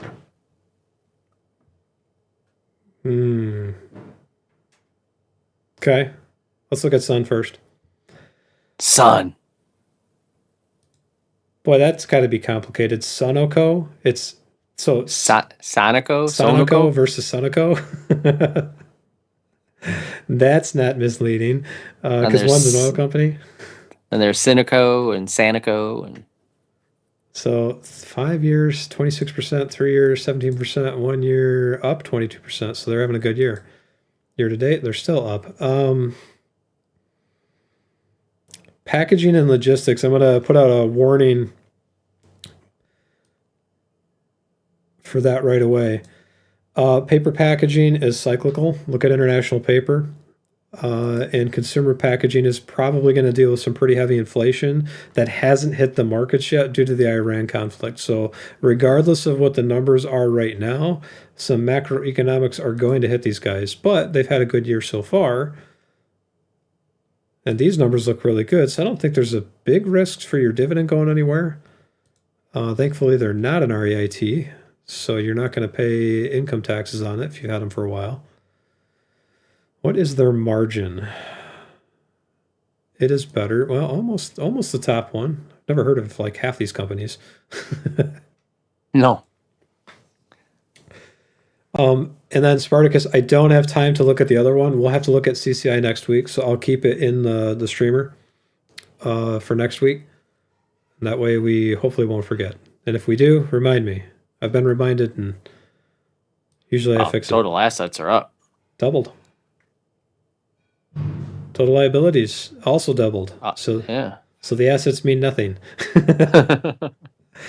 Shares outstanding are up a little bit. So this is a very flat report. And again, we're not looking at the earnings report. We're just kind of doing a temperature. This is a first blush. This is when you see a girl across the hallway and she's like, oh, she's cute. And you go up and you talk to her and she's like, hey, how you doing? You're like, oh my gosh. What do you think? What are the chances of a girl like me and a guy like you ever getting together? Look at total income operating. Mm-hmm. They're having a good year. Yeah, their expenses aren't too bad either comparatively to that. What is their cost of that? Cost of revenue is,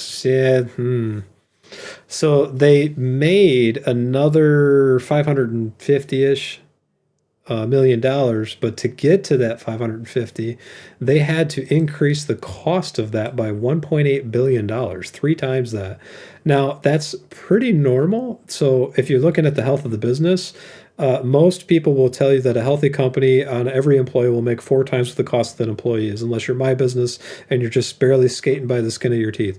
But this here is actually 3 to 1, so that's not terrible. If we go to cash flow statement, it's all good. Very violent, but very good. Cash from operations is always positive. We'd like to see that.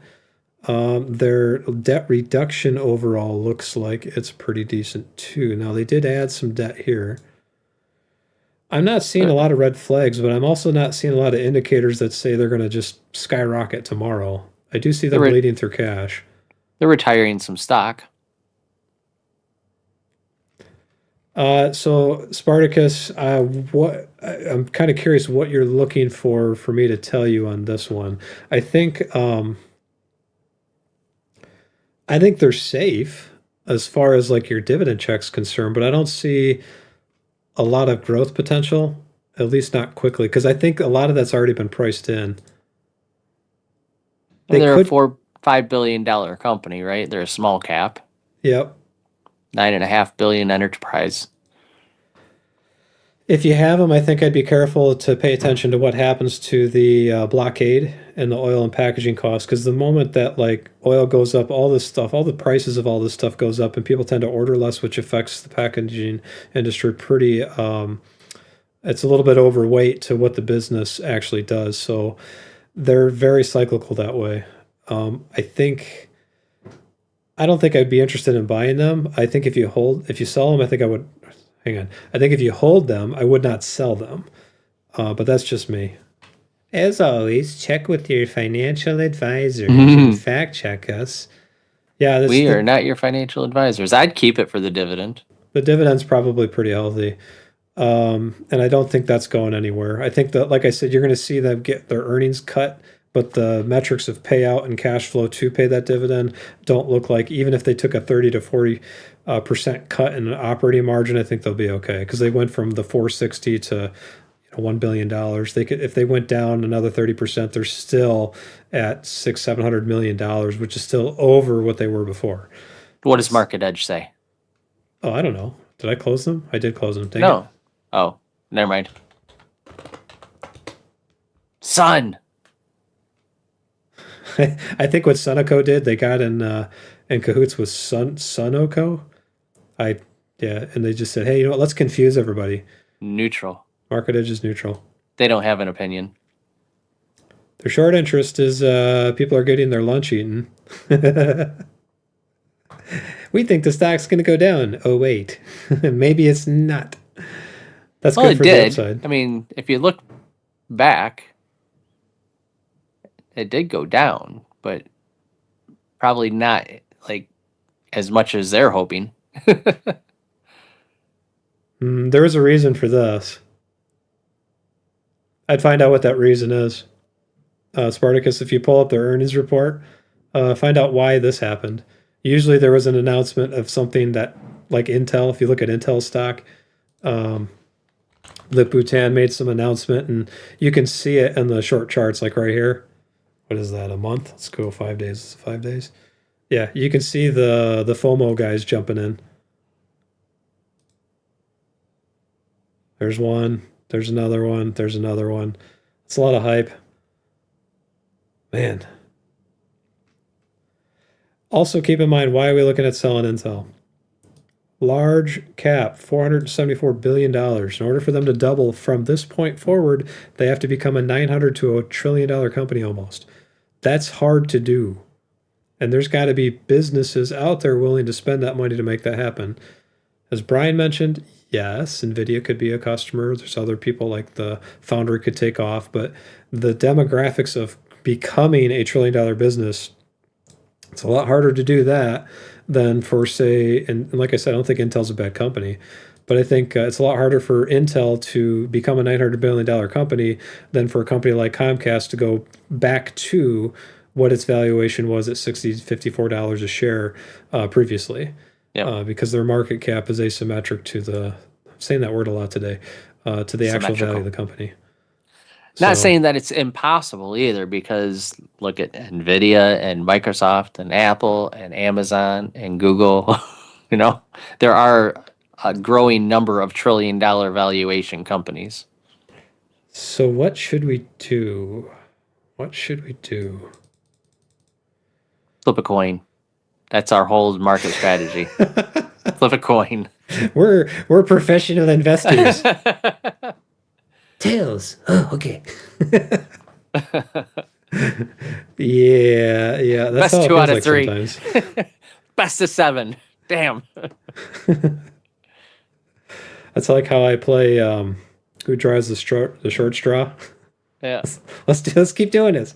Wait a minute. I got the short straw. Let's do it again. Not just eliminate somebody. Now we got to do it again. This is Making the up rules. Same story as General Mills. Yeah. I'm encouraged by this. Campbell Soup? Yep.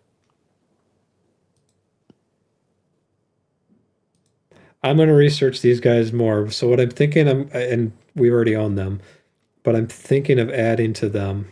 What I need to check before I do some more research is this.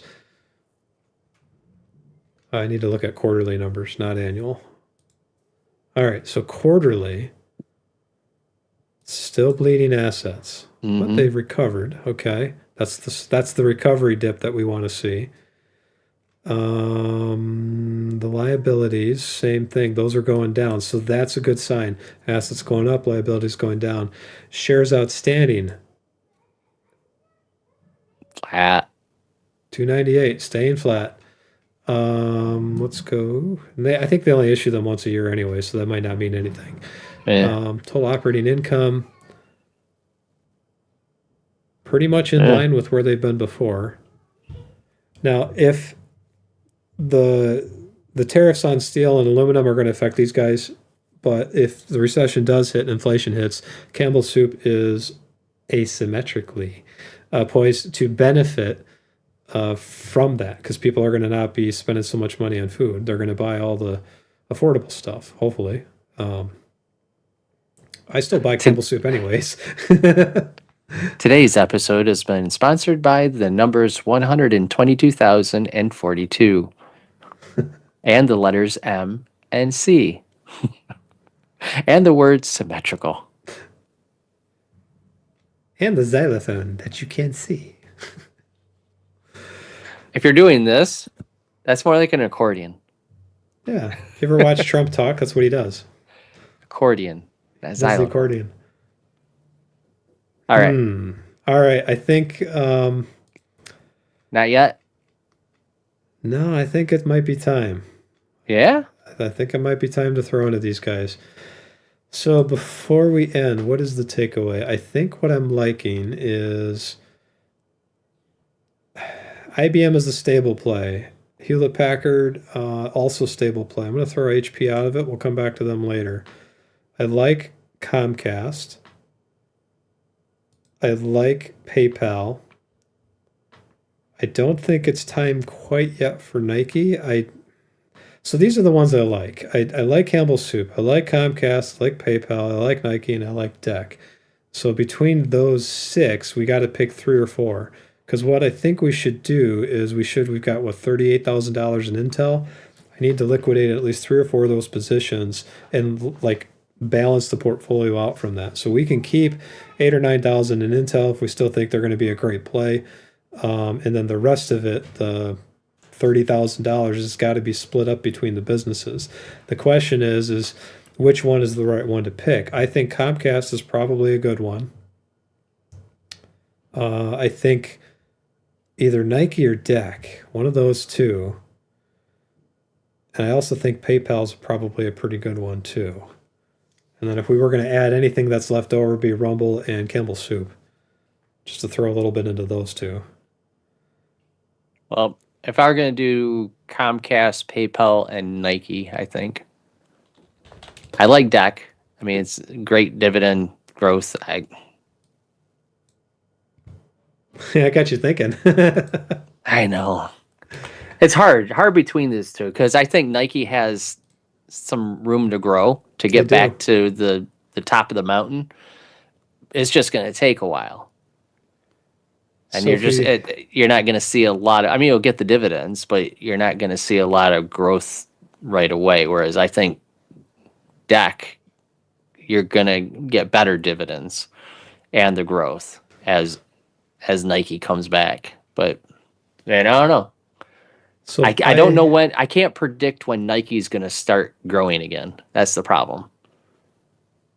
Well, They I have can't some predict work to when do. Campbell Soup is going to recover either. That's true.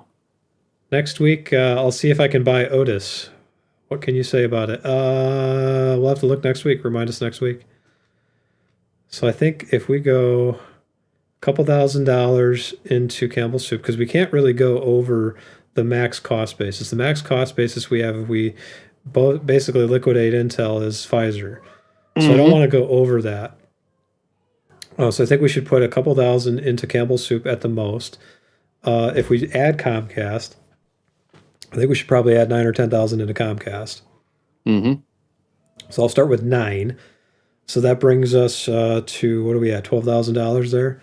So let me put this in our little chat. So this is for everybody live. This is how we do it. CPB. This is how we do it. Comcast, 9K. We'll say, how much do we want to throw into PayPal? 6 or 7? It's a pretty average number. Keep it up Okay, PayPal. with the average. Now, I'm not going to necessarily do this. I'm going to fact check it. So this is going to be 12 plus 6, so 18. That gives me, if I kept 10K in Intel, gives me 28. So I've got another $10,000 to throw into either IBM, Nike, or DAC. I think under that note, probably what I should do is Campbell Soup 2. Because that brings us 8. Comcast should be 8K. I'm going to say PayPal. I'll stay with 6 for them. So where does that leave us? That leaves us with so that's 16,000. So I could do...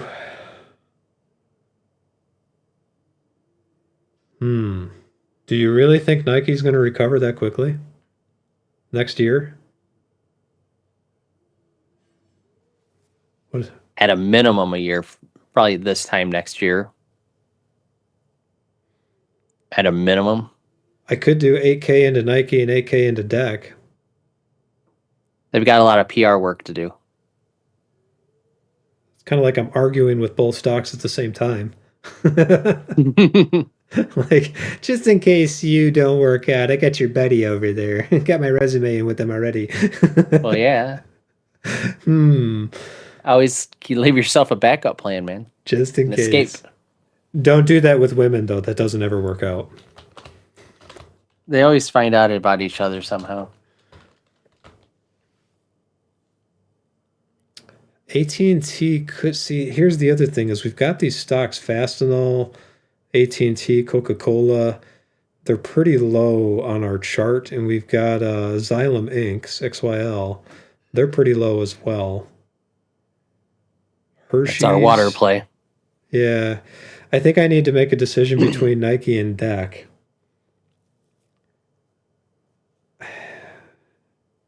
I like Nike. I'm sorry.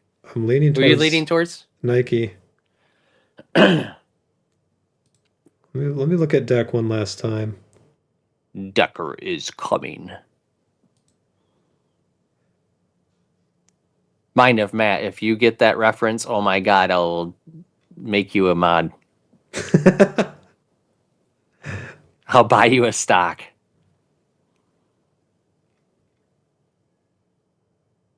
How big is this company? 5 billion, 6 billion? They are, oh, they're tiny. They're wow, they're mid caps. 95.5% institutional ownership. DEC is going nowhere. That's a big, good number. Let's look at Nike. Much less.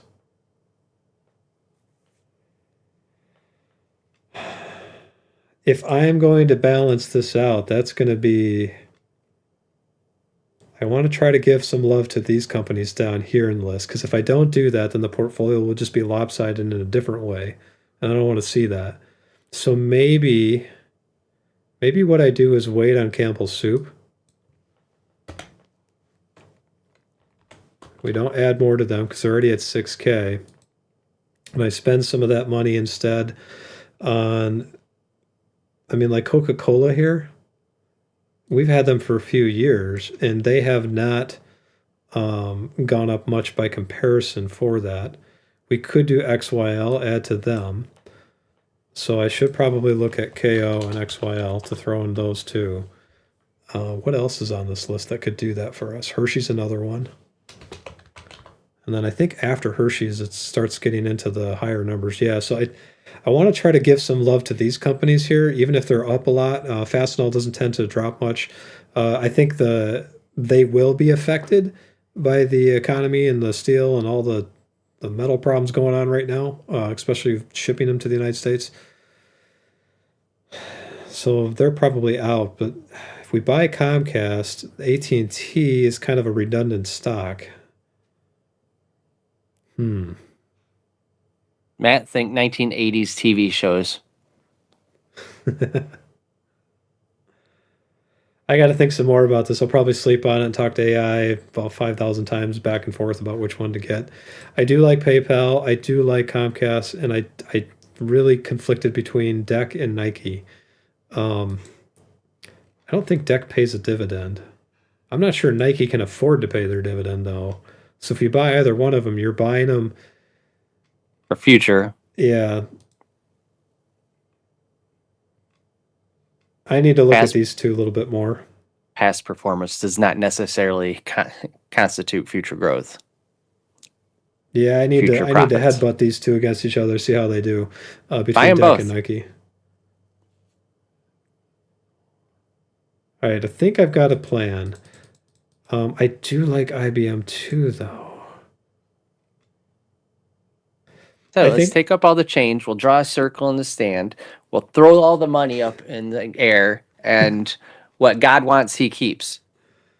That'd be like he'd let the money fall and take you. That was another movie reference. Seeing all these positions at $5,000 tells me I should spread it a little bit more. I think so. Next week, what I'll probably do, if you're watching the stream, the stocks that we talked about, I'm going to make some moves probably Monday or Tuesday. And what I'm going to try to do is not get over this number here, but I am definitely going to have to balance this down a little bit. That gain is ridiculous. I do think Intel does have further to run. I just don't like the fact that they represent, out of a $147,000 portfolio, they represent $40,000 of that portfolio, which means if they go down, the portfolio takes a massive kick to the teeth. Holy shit. The A team is correct. I cannot believe you got that. Matt's actually a robot. He is AI and knows everything. He like went deep into Google for that one, or AI or something. That was a very obscure reference. That's when Murdoch was playing with the Ouija board and Decker is coming, and like the general that's always chasing him, or Colonel Decker. BA was like, "Foo, get away from me!" That, and then all of a sudden, woo, sirens, and they had to go. Anyway, I had that van as a kid. yeah, the van. Oh, you did? Van. We had a van like it. It wasn't quite. It had like the red and white pinstripes, so it wasn't like down the side like that one. But it had the mag wheels and everything. It was black. With the curtains on the inside. Yeah, Colonel Decker.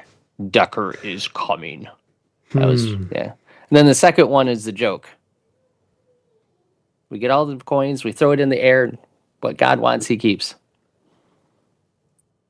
Let's see if you get that one. You could Google that one, see if I got the joke right. It wasn't even funny, but they told the joke. Where are we at with dividends? Let's see where we're at here.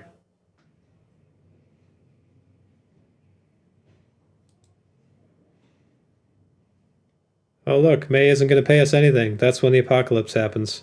We're not going to make any money in May in 2027. We're still just shy of 4,000.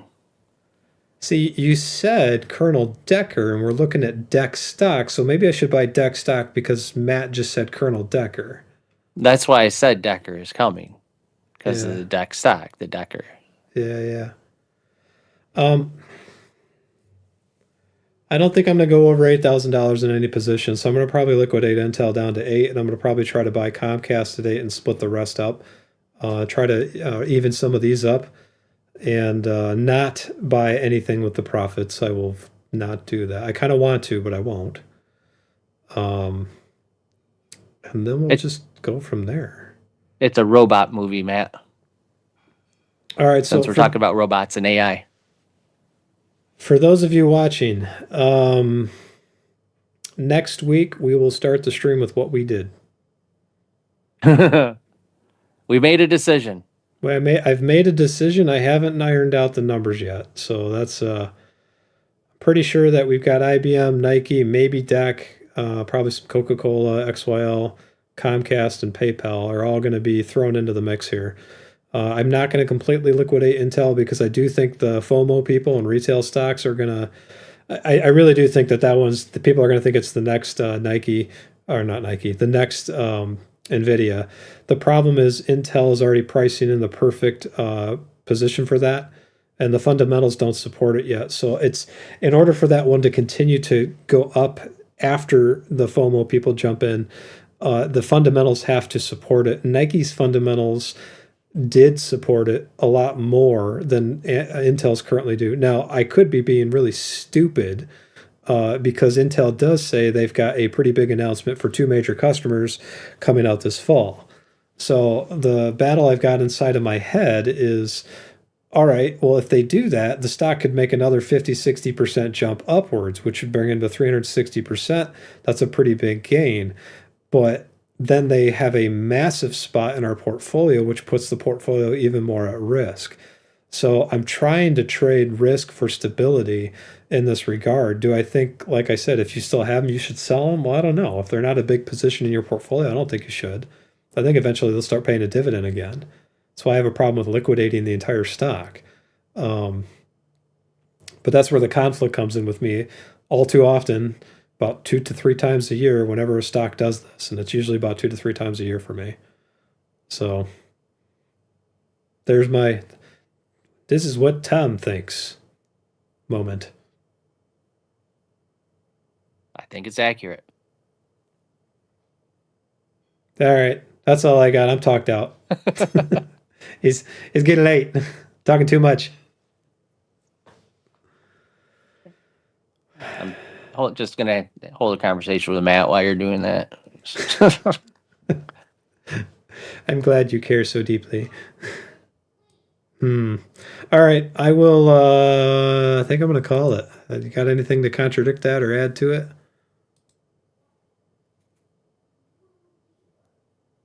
I like it. I think we got some good stocks there. I'm a little surprised that we found so many that look decent. It's not often that we could find that many in a list. So that took me like 20 hours after work. I put into a program and had to build charts and do all that. So every month I've got this saved search criteria. We're gonna keep using it. We'll see if see how good it comes up with. And you're probably gonna see some repeats every month, but we'll see how it does. I think it's gonna be good. I'm very excited about this. I got a good feeling. I'm feeling very positive here. It's not because you haven't gone to the bathroom in 2 hours, is it? Nope. It's kind of a not at warm all. feeling. I think INTC is in a short squeeze, can go up to 200 to 300. Oh, okay. Let's Short squeeze. You is think there this is AMC or? Huh. Nope. 1.21 days. Nobody's shorting the stock right now. Not yet. I think they will. The higher it goes, I think they will. That's a pretty tough one to do because Intel is considered a national security stock. Government's got interest in them. They're not going to let Foundry go. We No. need that. Yeah, I think it's gonna, especially, there's always the X factor of China and Taiwan. Mhm. If that happens, if that goes down, Intel's it. I could see that booming. Yeah, I don't see this as a short squeeze stock. I think this is a recovery to normal. It might be a little inflated right now, but if they come up with a report that says Foundry is actually turning a profit, the numbers you see here, that's the new normal. That's not a short squeeze, and that's not that's an explosive recovery. Yeah. Beyond that, $200 to $300, if they hit $200 a share, I don't think there's enough customers to get to 300, at least not without some inflation. But man, Matt's got a heart after yours, Brian. You guys know all the movies. we didn't have a life. We watched a lot of movies. Yeah, it was Tropic Thunder. That's one of my favorite lines.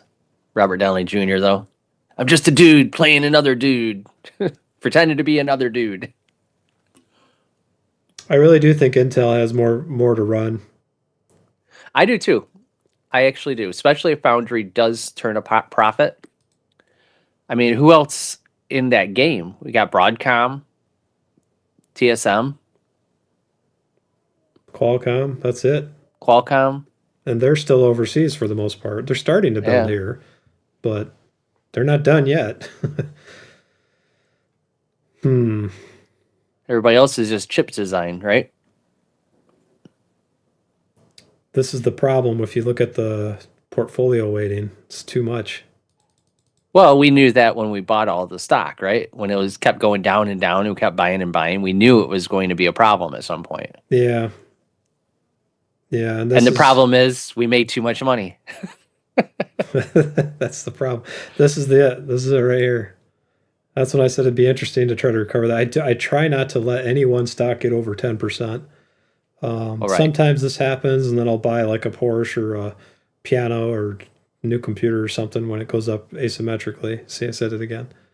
Or other times we buy other stocks. Yeah. Or because we have a finance channel, I'm supposed to be responsible.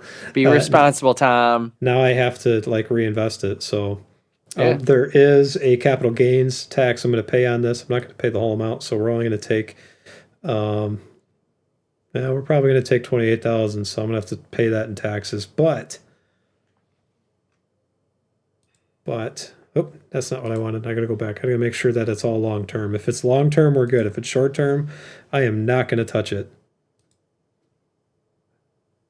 I'm glad it's your taxes.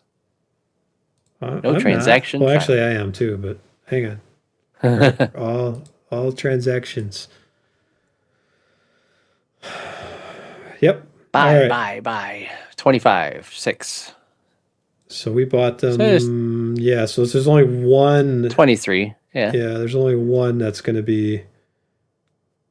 We're good. How much did I buy? 23 shares? Okay, so I did not buy the bulk of them back then. I think No. it's safe to sell a chunk of them. I wouldn't sell all of them. Profit taking, you know? This why everybody in the channel can see me get mad as they keep going up. Whoops. No, I think I hate it when the crowds get involved with it because it could still, like what Spartacus said, they could go to 200. It could. And there would be no financial reason for that at all. And then you'll be mad at yourself again. Again and again. But then like Comcast would do the same thing. They go from $27 a share to back to 60. Well, Nike could as well. Exactly. So I have to justify the 20%, 25%, whatever the capital gains taxes that you pay on that sale. So if I got $28,000, I pay 25%. That's about a $20,000 profit, all things said. And then I take that and buy something else. So I will be paying some taxes on that at the end of the year. Probably only 5,000 or 6,000 this year, but still, it's 22 grand for doing nothing. You got to start claiming losses on your business so you could claim hardship. Don't say that because we're close. It's close.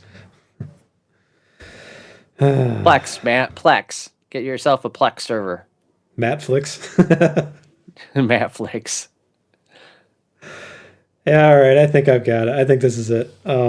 Next week, I'll make a decision early, unless the market just absolutely gets destroyed. If Intel tanks and they go way down, I'm just going to sit on them. I have no reason to actually sell them. But if they continue to explode upwards, then I'm going to reluctantly hit sell on some of them. It is a reluctant because I do think they're going to completely recover with Foundry. Full disclosure, I am not selling any Intel in my personal portfolios. Yeah. This is more of a defense play for me to balance the portfolio so that these are even. So that way, if the market does crash in dividend dudes, that they will not crash asymmetrically.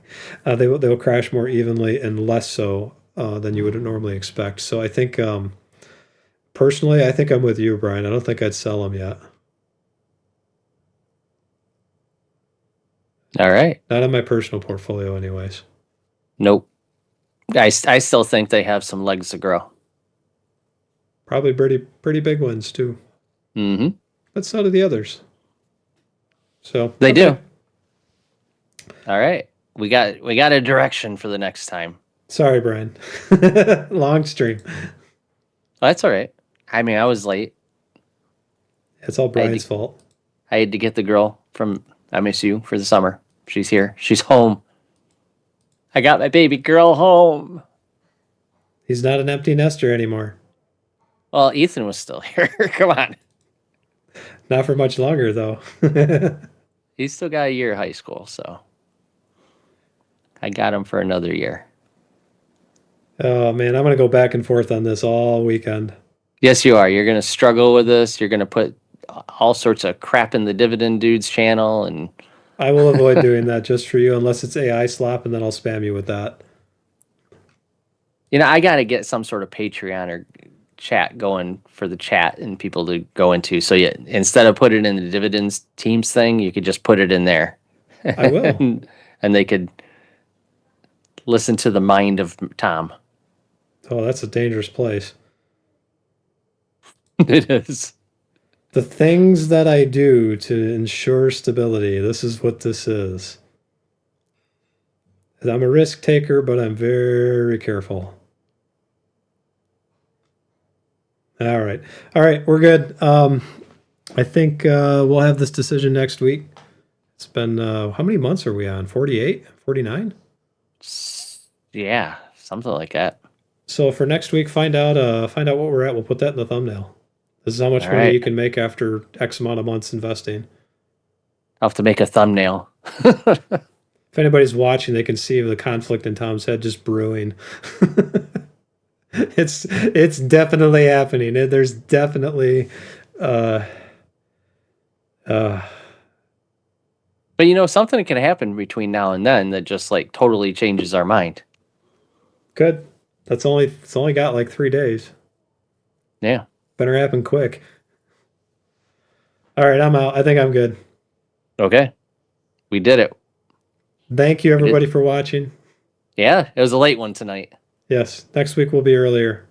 Not terribly earlier, but we'll be a little bit earlier. Yep. So, have a good night, everybody. Thanks for watching. Do the YouTubey things and the Rumble things and the following and all that stuff. And happy investing. Absolutely. Bye-bye.